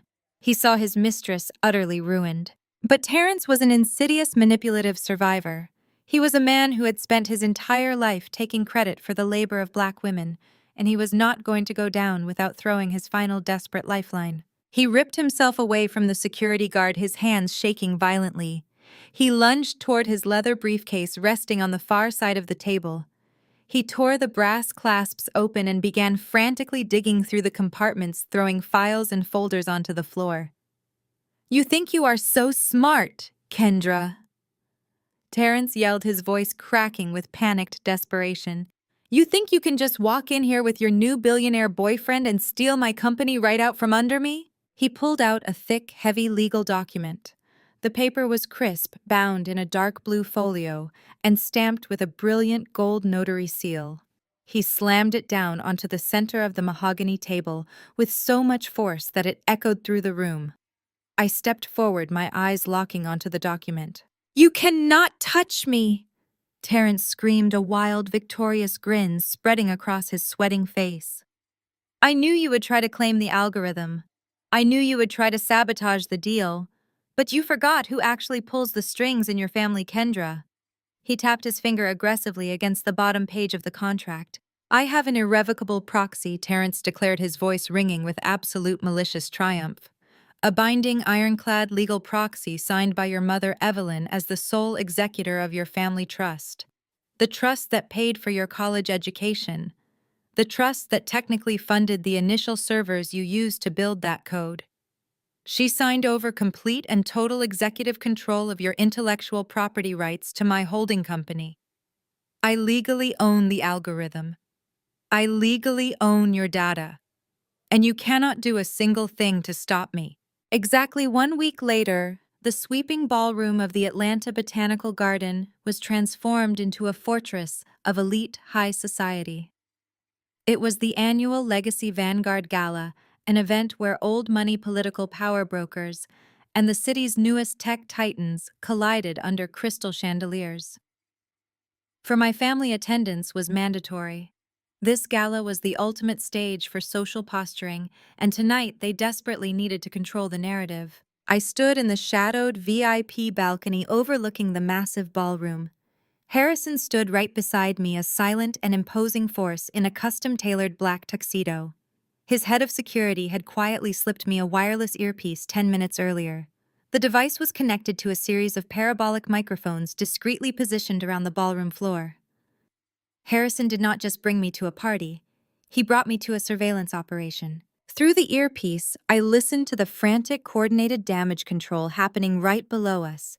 Terrence, Vanessa, Tasha, Liam, and my mother, Evelyn, were working the room like a pack of cornered wolves. They were terrified after the boardroom ambush, but they were masking their panic behind a thick wall of sheer arrogance. Terrence was leaning heavily on the irrevocable proxy my mother had signed. He genuinely believed that stolen piece of paper was his impenetrable shield. I tuned into a conversation happening near the ice sculpture. Terrence was holding court with a group of prominent real estate developers and venture capitalists.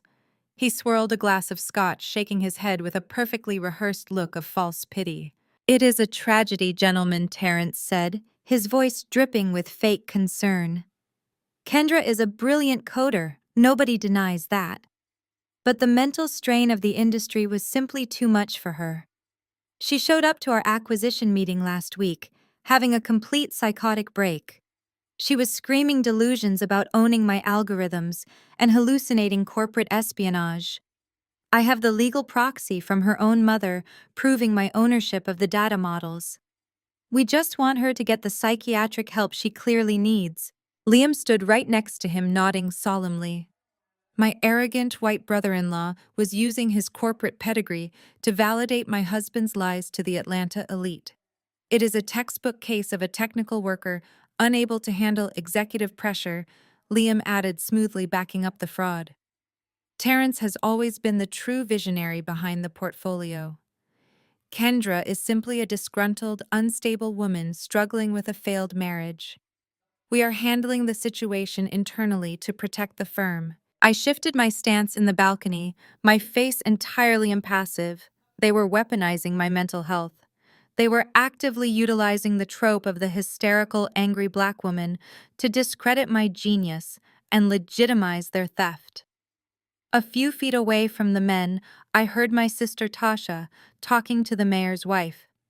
Tasha was wearing a diamond necklace paid for by Liam's venture capital firm, a firm completely propped up by my stolen intellectual property. "We are currently looking into long-term residential care facilities for her," Tasha sighed, placing a manicured hand over her heart. "My mother is absolutely devastated. We had to remove Kendra from the family home for her own safety.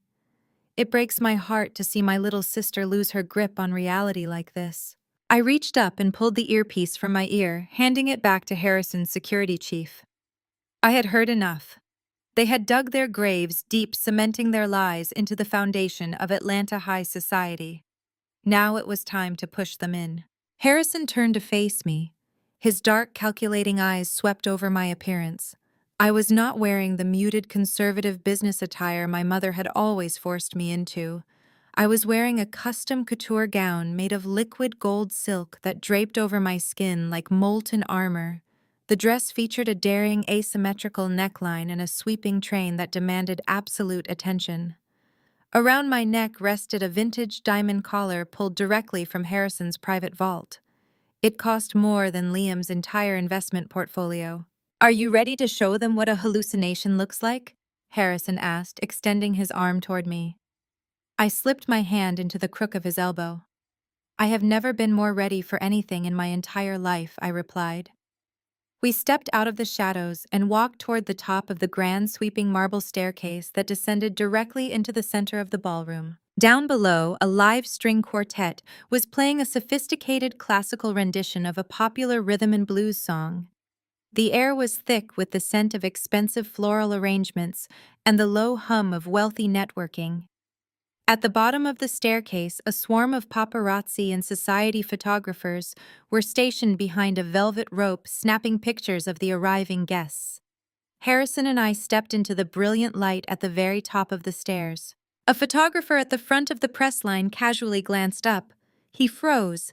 He tapped the shoulder of the photographer next to him.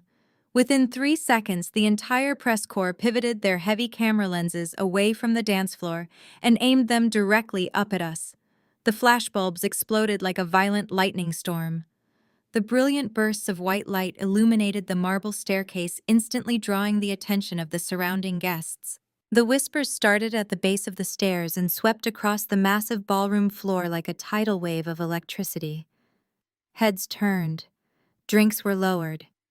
Conversations died mid-sentence. The sheer shock of seeing the city's most elusive, ruthless tech billionaire stepping out publicly was enough to stop the party. But the absolute scandal of seeing him walk out with the very woman everyone had just been told was locked inside a psychiatric ward sent the room into a complete tailspin.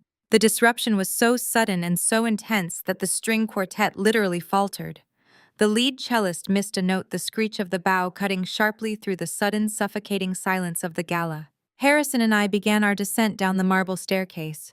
We moved with slow, synchronized, predatory grace. Every step we took commanded the room. We were the newly minted, untouchable power couple, and we were radiating a level of authority that made the surrounding guests instinctively take a step back to clear our path. I kept my chin perfectly level, my posture immaculate. I scanned the sea of stunned faces below me, actively hunting for my family. I found them standing near the center of the room. The visual of their absolute panic was sweeter than any champagne. Terrence dropped his confident, charismatic smile.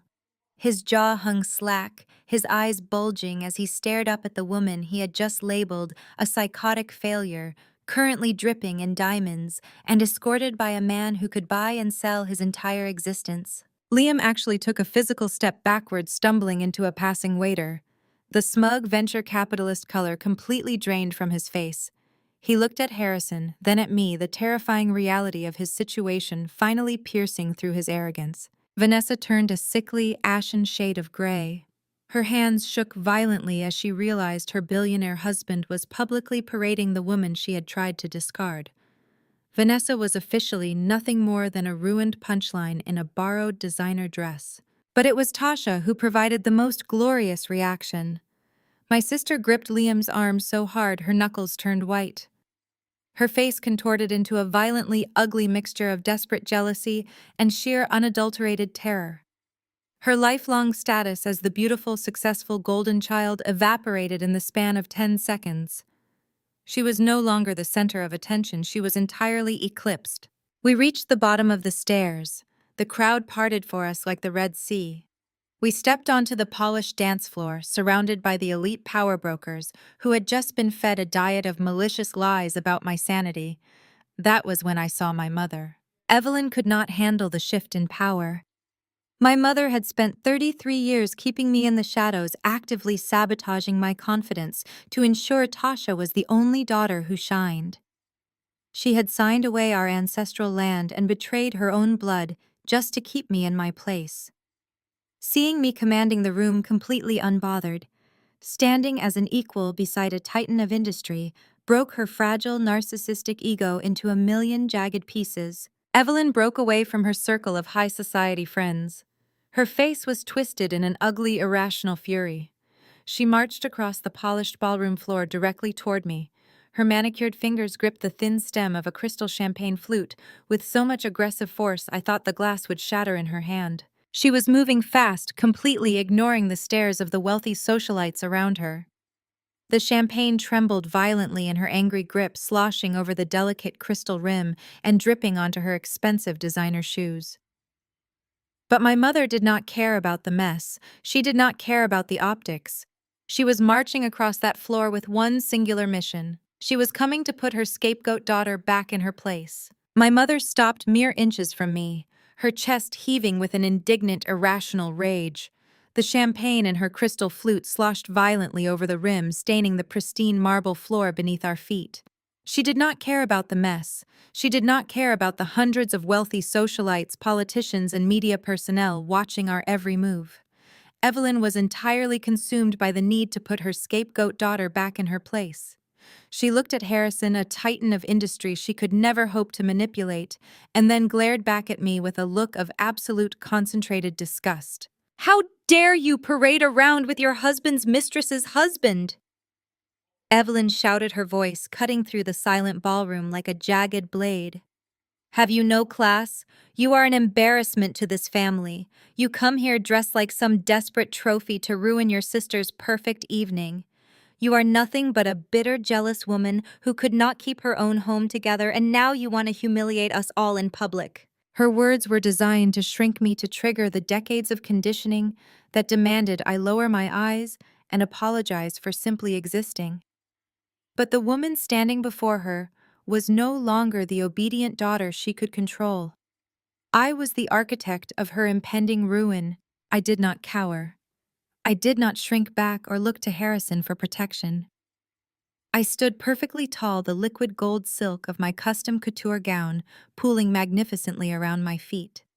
I looked down at the woman who had sold my ancestral birthright to fund a cheating thief, and I felt nothing but cold clinical detachment. I did not whisper my response. I did not engage in a hushed, frantic family argument. I projected my voice perfectly, relying on my years of commanding corporate boardrooms to carry my words across the vast, echoing expanse of the ballroom. I made sure every society reporter, every corporate board member, and every wealthy influencer in that room could hear exactly what I had to say. Class is not covering up theft to protect a man who sleeps with other women, I replied, my voice ringing with lethal authority. And the only embarrassment in this room is a mother who mortgages her family's generational wealth to fund a criminal enterprise just to buy her way into a country club. Evelyn's mouth dropped open. She recoiled as if I had struck her across the face. She opened her mouth to scream another insult to twist the narrative back in her favor, but I did not give her the oxygen to speak. I reached into the hidden seam of my gown and pulled out the encrypted burner phone Harrison had provided me. I unlocked the device with a swift biometric scan. My fingers moved with the rapid, aggressive precision of a senior data architect executing a fatal command. I opened the massive, highly classified file I had compiled over the past 24 hours. It was a complete, irrefutable forensic audit. I activated the mass share protocol on my device. The ballroom was populated by hundreds of the most connected individuals in Atlanta, and nearly all of them had their receiving settings open for digital networking. I selected every single available device in range. I hit send. What happened next was a symphony of absolute destruction. A sudden cascading wave of notification chimes swept across the massive ballroom floor. It started in the front row where the press corps was stationed and rippled violently outward through the crowd. Phones buzzed simultaneously in tuxedo pockets and designer clutches. Hundreds of screens illuminated in the dim, romantic lighting of the gala. I raised my voice again, ensuring my instructions cut through the rising murmur of the confused crowd. I highly suggest everyone open the document you just received, I announced to the entire room. You are looking at the complete financial audit of Vanessa's luxury wellness brand. It is the very same brand my family has been bragging about all evening. I watched as reporters frantically tapped their screens. I watched society wives gasp and cover their mouths. I narrated the fraud for the audience, breaking down the complex embezzlement scheme into brutal, undeniable facts. I explained that there was no luxury wellness brand. There were no holistic spas, no imported essential oils, and no high-end massage tables. I told the room that Vanessa's entire business was nothing but a fraudulent shell company designed specifically for laundering Terrence's embezzled real estate funds. I detailed how the venture capital money that my arrogant brother-in-law had secured was routed through offshore accounts and funneled directly into Vanessa's limited liability company under the guise of fake commercial invoices. They were washing stolen cash right in front of the entire city to fund her designer lifestyle. The reaction was visceral and immediate. The wealthy elite physically stepped away from where Terrence and Vanessa were standing, creating a wide circle of isolation around the exposed criminals. Nobody wanted to be caught in the blast radius of a federal money laundering scandal. Vanessa let out a piercing, high-pitched shriek. The reality of her situation crashed down on her all at once. She was not just losing her social status. She was facing federal prison. The paparazzi, realizing they had just been handed the scandal of the decade, immediately pivoted their massive camera lenses away from me and aimed them directly at her. The flashbulbs exploded in a violent, blinding barrage. Vanessa threw her hands up over her face, stumbling backward in her borrowed designer dress. She tripped over her own heels, sobbing hysterically as she tried to hide from the relentless assault of the cameras. She reached out for Terrence, desperate for him to protect her from the media frenzy. Terrence did not help her. He was frozen in place, sweating profusely, staring at his own phone screen in absolute horror as he read the irrefutable evidence of his financial crimes. His irrevocable proxy meant absolutely nothing against a federal money laundering indictment. He was completely exposed, and he knew it. My mother stood frozen in front of me. The crystal champagne flute finally slipped from her trembling fingers and shattered violently against the marble floor. The sharp sound of breaking glass perfectly matched the destruction of her carefully curated high society image. She looked at Terence, the man she had championed over her own flesh and blood, and saw him for exactly what he was. Evelyn realized she had bet her entire family legacy on a thief who was about to be handcuffed. The ballroom was in total chaos. Reporters were aggressively shouting questions, demanding comments from Terence about the offshore routing numbers. Event security was mobilizing, unsure of who to remove or how to control the rapidly escalating situation. Harrison stood right beside me, a silent, impenetrable fortress, watching the empire of his enemies burn to ash exactly as we had planned. But the spectacle was not quite over. Pushing his way violently through the circle of horrified guests came Liam. My white brother-in-law shoved past a prominent city councilman, his face flushed a dark, angry crimson. He could not handle the fact that a black woman he viewed as a domestic servant had just outmaneuvered him on a public stage. He genuinely believed that his venture capital pedigree and his racial privilege gave him the inherent authority to command me into submission. Liam marched right up to the bottom of the grand staircase, stepping directly into my line of fire. He puffed his chest out, adjusting his expensive tailored jacket in a pathetic attempt to assert dominance. He glared up at me, his eyes filled with a desperate, threatening fury. He was terrified of the audit, but his ego refused to let him retreat. "You are playing a dangerous game with my money, Kendra," Liam growled. He pitched his voice low, trying to use his corporate privilege to intimidate me into silence, attempting to warn me off before I caused any further damage to his investment portfolio. I did not flinch. I did not take a step back. I stood at the top of the stairs, the diamond collar cold against my skin, and turned my focus entirely to him. I looked at Liam, a man who had forced me to iron his custom shirts in his unfinished basement just days ago, while he actively plotted to steal my life's work. A slow and genuinely warm smile spread across my face. It was the exact kind of smile you give a child who has just made a spectacularly foolish mistake. I did not lower my voice. I kept it perfectly projected, ensuring the dead silence of the ballroom absorbed every single syllable. "Your money," I repeated, letting the words hang in the heavy air. "That is a fascinating choice of words, Liam, especially considering the federal filing that just hit the docket exactly 20 minutes ago." I turned my gaze away from his flushed, angry face and looked out at the sea of wealthy investors, many of whom did business directly with my arrogant brother-in-law. I advise anyone in this room who holds a position with Liam's venture capital firm to call their portfolio managers immediately. Because at 8:30 this evening, his primary capital group officially filed for Chapter 11 bankruptcy. A collective audible gasp rippled through the room. Wealthy socialites clutched their pearls. Powerful men in tuxedos immediately reached into their pockets to pull out their phones, frantically checking their financial alerts. Tasha grabbed Liam's arm, her face twisting in sudden, absolute panic. She shook his sleeve, her diamond bracelets clinking together. "Tell her she is lying," Tasha demanded, her voice shrill and desperate. "Tell them she is just crazy." Liam's face turned a violent, unnatural shade of purple. The veins in his neck bulged against his expensive silk collar. He shouted across the marble floor that I was bluffing.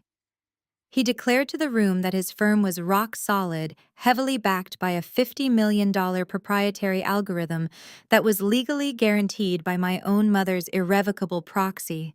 He pointed a shaking finger at me, claiming he owned my data models and that his liquidity was perfectly safe. I let out a sharp, unapologetic laugh that cut right through his pathetic blustering. "You really thought I was oblivious," I said, taking one deliberate step down the marble staircase to close the distance between us. "You actually thought a black woman building data networks in the dark was too naive to notice her own husband cloning her servers. You underestimated me because of your own blinding privilege. I knew Terence was stealing my code a year ago. I knew you were funding his server migration. I knew my mother signed that proxy over to your holding company. I let you take it." Liam sputtered, his corporate vocabulary completely failing him. He demanded to know why any sane developer would let a venture capitalist steal their intellectual property without a fight. "Because you stole version 1, I explained, my voice ringing with total authority. Version 1 was a prototype. It was bloated, inefficient, and highly unstable. I left it on that server like a piece of cheese in a mousetrap, and you two rats snapped it right up. While you and Terrence were busy draining my bank accounts, parading around Atlanta high society, and popping champagne over a stolen beta test, I spent the last 6 months quietly patenting version 2. I watched the realization hit Liam like a physical blow to the stomach.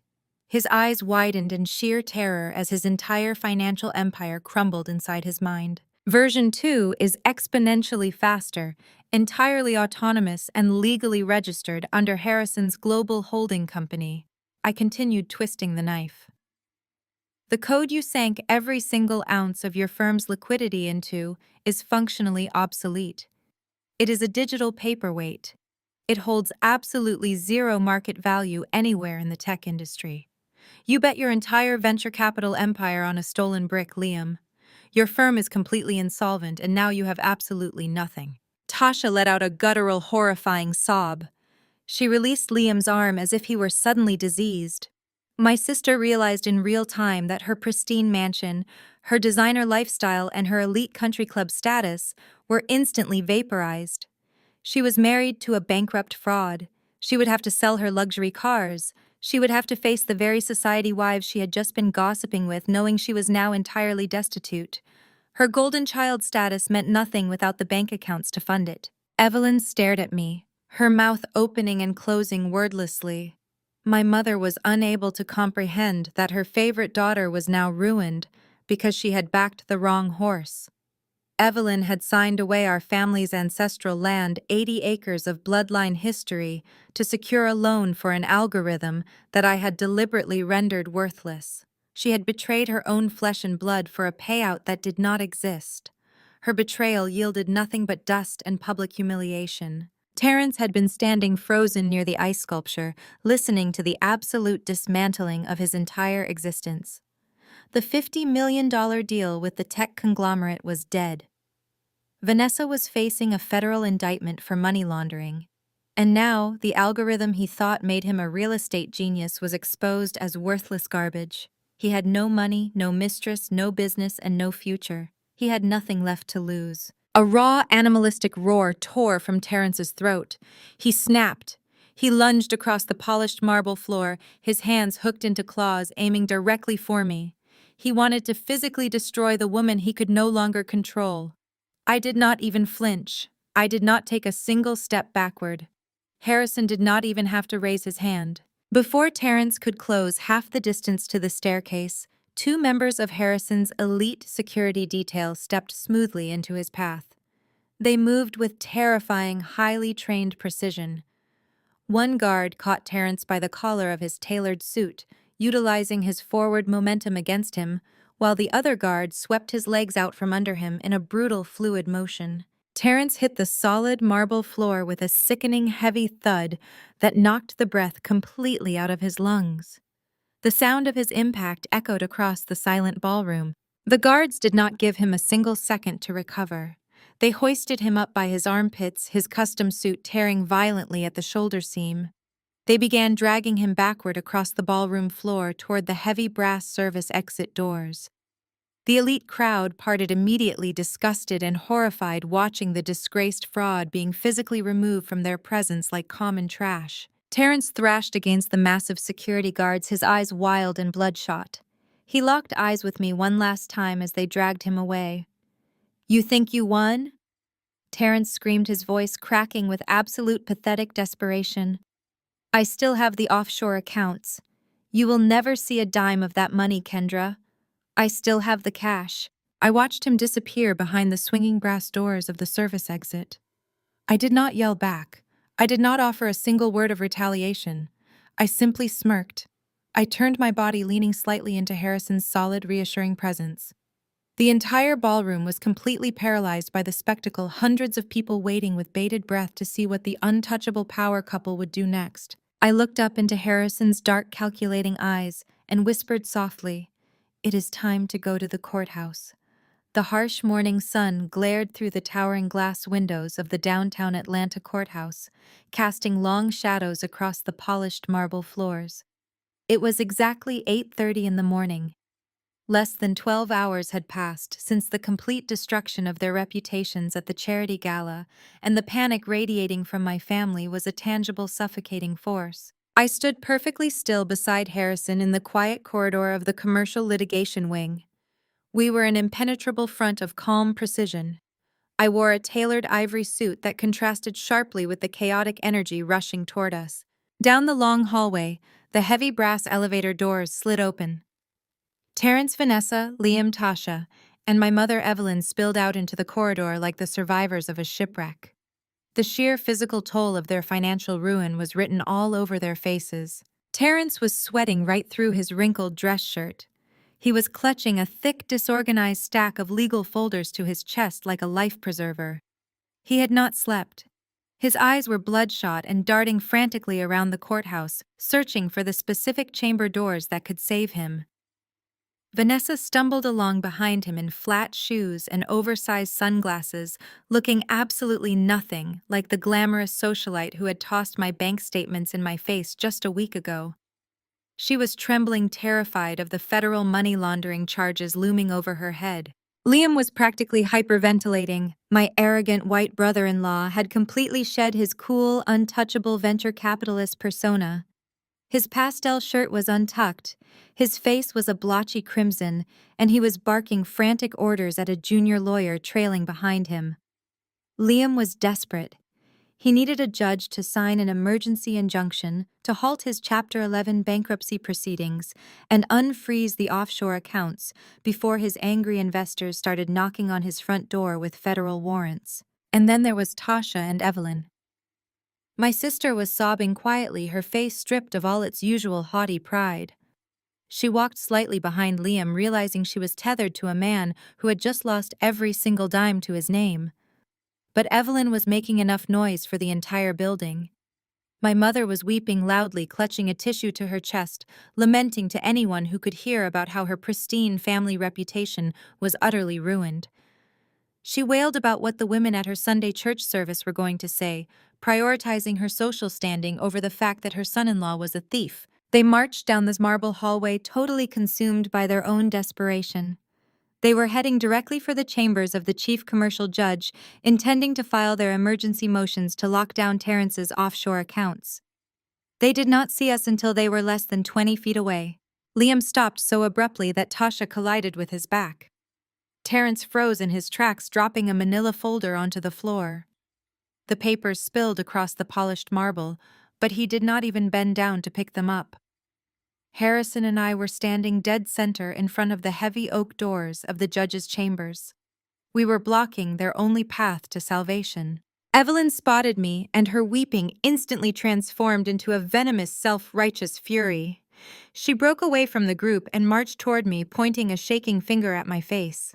"How could you do this to your own blood?" Evelyn shrieked, her voice echoing violently down the quiet legal corridor. "You humiliated us in front of the entire city. You destroyed your sister's marriage. Tasha has nothing because of your vindictive jealousy. You need to call off your attack dogs right now and fix this before our family name is dragged through the mud any further." I looked at my mother with absolute icy detachment.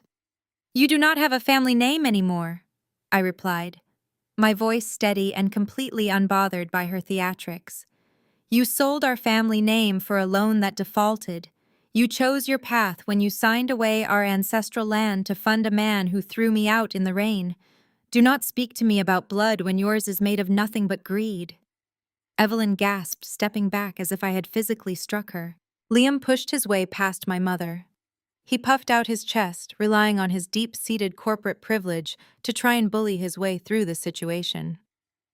He waved his disorganized stack of legal filings directly in my face. "You think you are so clever, Kendra?" Liam growled, his voice shaking with a desperate, threatening rage. "You think you can just bankrupt my firm and walk away? I have 3 emergency injunctions right here in my hand. We are filing a freeze on every single asset associated with Terrence's portfolio, including the offshore accounts in the Cayman Islands. You and your billionaire boyfriend are not touching that liquidity. I am going to have a judge lock down that money before the hour is up, and I am going to tie you up in litigation for the next decade." Liam turned to Harrison, attempting to size up a man who was entirely out of his league. You better tell your legal team to back off, Liam demanded. This is a domestic dispute over stolen code, and you are overstepping your jurisdiction. Harrison did not flinch. He did not raise his voice. He simply looked down at Liam with a gaze so terrifyingly cold that the venture capitalist instinctively took a step back. You do not have a jurisdiction. Liam Harrison stated, his voice a low, lethal rumble that commanded the entire hallway. You have a mountain of fraudulent debt and an appointment in bankruptcy court. I suggest you save your breath for your creditors. Terrence could not handle the pressure. He shoved past Liam, his face dripping with sweat, his eyes wild and completely manic. He looked at the heavy oak doors behind us, then glared at me with absolute hatred. What are you even doing standing here? Terrence shouted, his voice cracking loudly. You cannot file a counter-injunction without a hearing. I am the sole account holder on those offshore trusts. I set up the routing numbers. I have the irrevocable proxy your mother signed. You have absolutely zero legal authority to intercept my filings today. Move out of the way, Kendra. I did not move.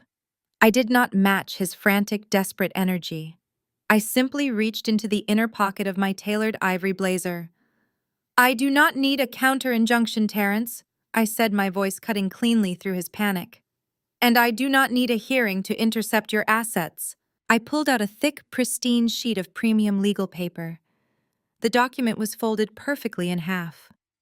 I held it up between my fingers and slowly unfolded it so the bright morning light, catching the raised, brilliant gold seal of the Fulton County Court, was unmistakable. The ink on the page was completely fresh. Terrence stared at the document, his bloodshot eyes darting across the heavy black text. Liam leaned in, his brow furrowing as he tried to read the official court heading. This is not a corporate injunction, I announced, projecting my voice so every single one of them could hear the exact mechanism of their total ruin. This is a finalized, legally binding marriage certificate. I looked Terrence dead in the eye, watching the color completely drain from his face as the reality of my words struck him.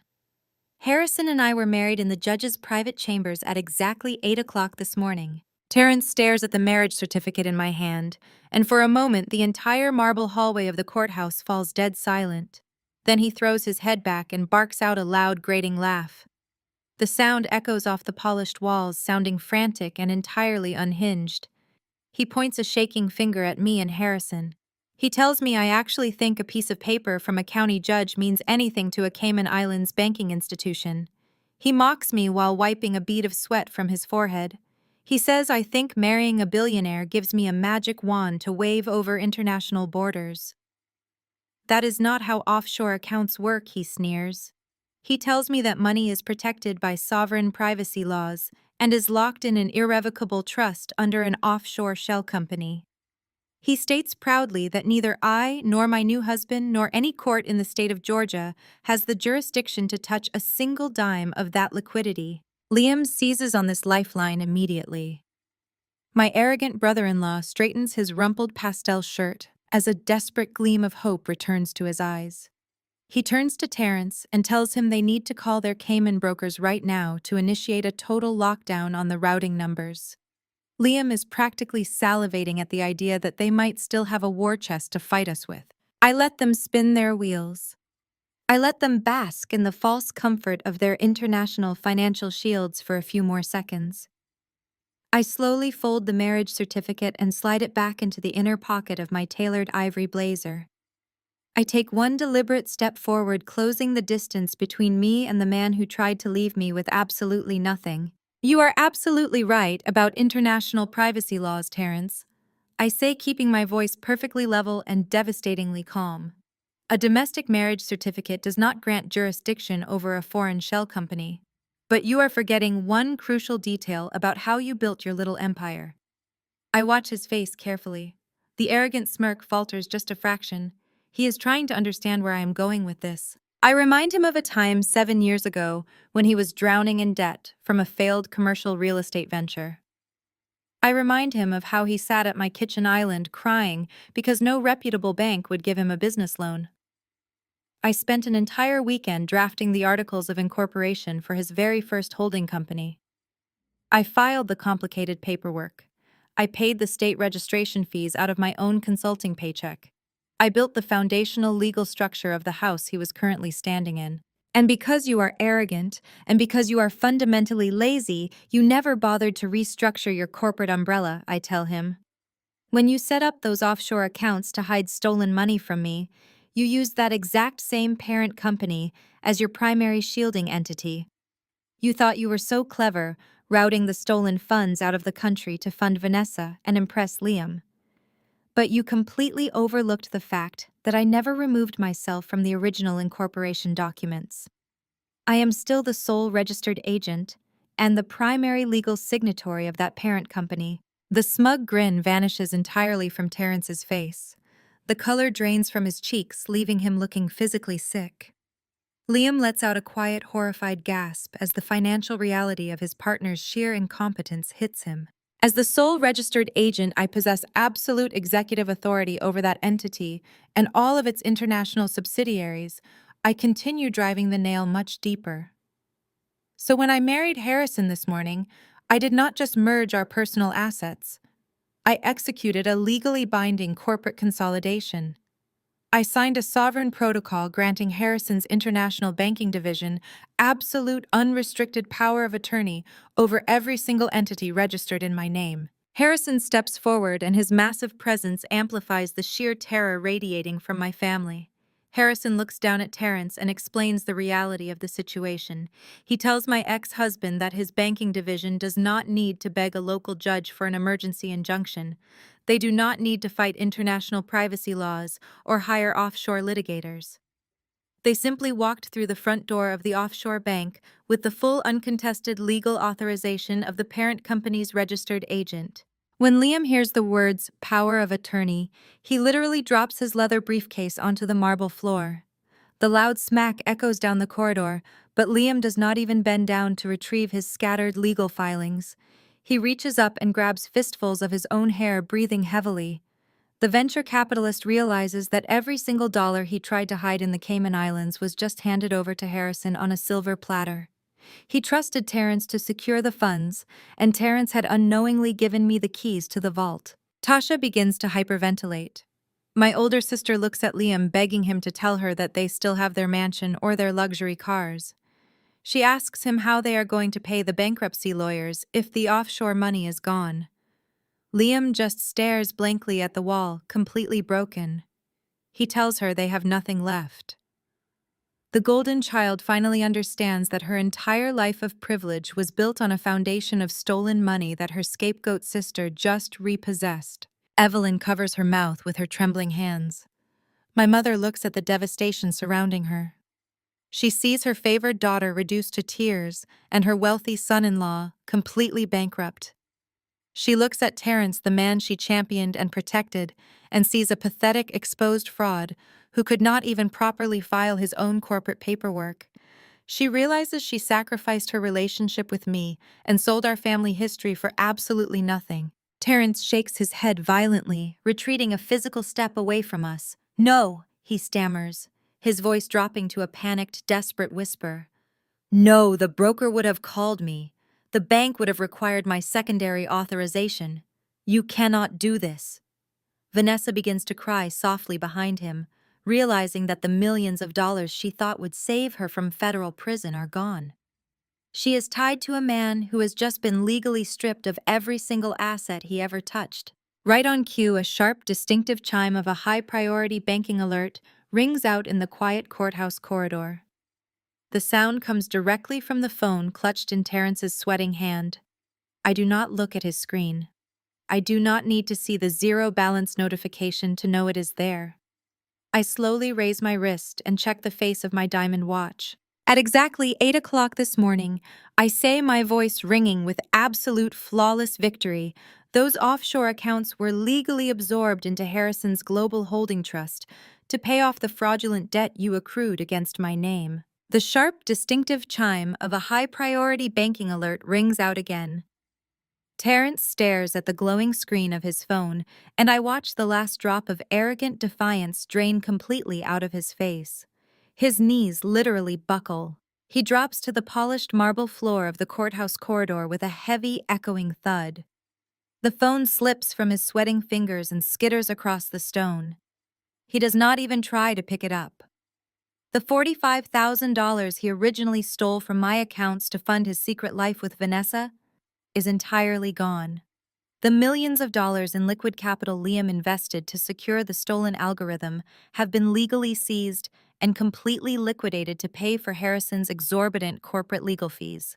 Terrence is completely bankrupt. Liam leans against the wood-paneled wall of the hallway, struggling to pull air into his lungs. The arrogant venture capitalist realizes that his investors are going to demand answers he cannot provide. He tied his entire portfolio to a stolen beta test and a fraudulent real estate portfolio. He is not just broke.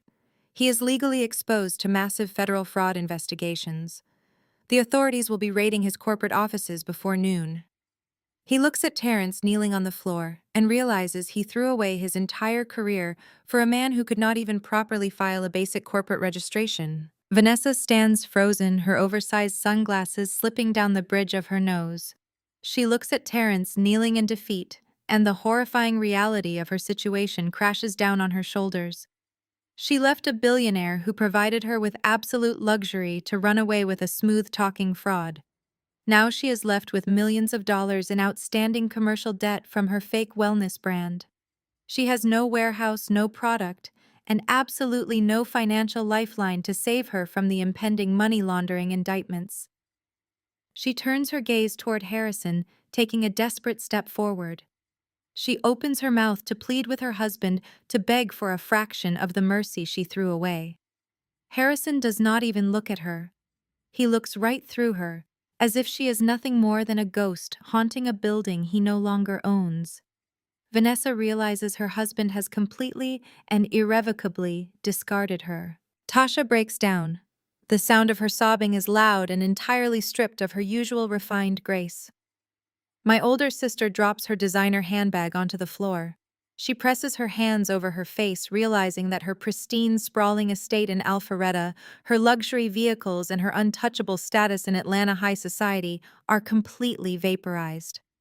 Her perfect life with Liam was built on a foundation of stolen money that no longer exists. She spent her entire life looking down on me, treating me like a bitter failure, while she coasted on unearned privilege. Now she is the one who will have to face the society wives at the country club, knowing she is absolutely destitute. The golden child has permanently lost her crown. Evelyn cannot handle the shift in power. My mother has spent 33 years controlling the narrative of this family. She orchestrated my demise and sold our ancestral land because she wanted to secure her proximity to wealth. Seeing me standing there, flanked by a billionaire and holding the absolute keys to the kingdom, shatters her entire worldview. The matriarch realizes she backed the wrong horse. Evelyn rushes across the corridor. She abandons Tasha and Liam, pushing past Terrence on the floor. She reaches out and grasps my hands tightly. Her manicured nails dig into my skin. Tears stream down her face, ruining her expensive makeup. "Kendra, please." Evelyn begs, her voice cracking with a desperate, frantic energy. "You have to fix this. We are your family. We are blood. You cannot just leave us with nothing. You have all this wealth now. You have Harrison and the holding company. You have to share this with us. You have to protect your sister." I look down at the hands gripping mine. I do not feel a single ounce of sympathy. I do not feel the heavy, crushing weight of generational guilt she spent my entire childhood installing in my brain. I feel absolutely nothing but icy, clinical detachment. I pull my hands away from her grip with a swift, deliberate motion. "Blood does not steal from you," I say, my voice ringing with lethal, absolute authority. "Blood does not sit on a velvet sofa and sip sweet tea while you get thrown out into the freezing rain. You actively signed away 80 acres of our family history to fund a cheating thief because you wanted a front row seat to his success. You backed him because you thought he was a winner and you thought I was a compliant, silent loser." Evelyn stares at me, her mouth trembling, unable to formulate a single excuse that can save her from the truth. She tries to reach for me again, but I take a firm step back, entirely removing myself from her reach. "You made your investment, Evelyn." I continue, locking my eyes onto hers. "Now you get to collect your returns, Enjoy the poverty you earned. I turn my back on them forever. The finality of the movement feels like a heavy chain snapping right off my shoulders. I do not look back at Terence kneeling on the marble. I do not look at Tasha sobbing against the wall. I do not look at the mother who sold my birthright for a taste of high society. I leave them all standing in the graveyard of their own terrible decisions. Harrison places a firm, respectful hand on the small of my back. We walk down the long corridor together, moving in perfect synchronized stride. We push open the heavy brass doors of the downtown courthouse and step out into the brilliant, blinding morning sun. The humid Georgia air fills my lungs, tasting sweeter and cleaner than it ever has before. Our marriage of convenience was born out of mutual destruction, but it has forged something entirely different. We are not just business partners hiding behind a legal shield. We have built an unstoppable, mutually respectful empire. We operate with the same ruthless efficiency, the same absolute demand for loyalty. We dismantled the parasites who tried to feed on our success, and we did it without breaking a single sweat. The elongated black Maybach is waiting for us at the bottom of the wide marble steps. The driver stands by the open door, his posture rigid and professional. As we descend the steps, my old phone vibrates in the pocket of my ivory blazer. I pull it out and look at the cracked screen. A text message notification flashes across the glass. It is from Terence. It is a frantic, pathetic block of text, begging for a second chance. He is pleading with me to remember the good times, to remember the vows we took to call off the lawyers, and give him one more opportunity to explain. He is begging the woman he called a robot for mercy. I do not type a response. I do not feel the need to give him a single ounce of closure. I walk up to the heavy iron grate of the storm drain positioned right next to the waiting Maybach. I hold the phone out over the dark rushing water running below the street level. I open my fingers. The phone drops straight down, slipping through the iron bars. I hear a satisfying splash as the device disappears forever into the dark water. I step into the luxurious, quiet interior of the Maybach. Harrison slides in right beside me, and the heavy door pulls shut, blocking out the noise of the city completely. The vehicle glides seamlessly away from the curb, carrying us back toward the penthouse. I lean back against the plush leather seat and let out a slow, steady breath. I look at the man sitting next to me, and a genuine, confident smile spreads across my face. I have my money. I have my patent. I have a $600 million empire. And for the first time in my 33 years of life, I have my total unbothered freedom. True power never comes from seeking validation from those committed to misunderstanding you. When your own blood attempts to diminish your worth or steal your crown, your greatest revenge is your undeniable success. Financial and emotional independence remains the ultimate shield against toxic family dynamics. You owe absolutely nothing to people who only want to keep you in the dark. By establishing firm boundaries and silently building your own empire, you finally reclaim your narrative. Have you ever had to walk away from toxic relatives to build your own success? Share your story below and hit subscribe for more videos.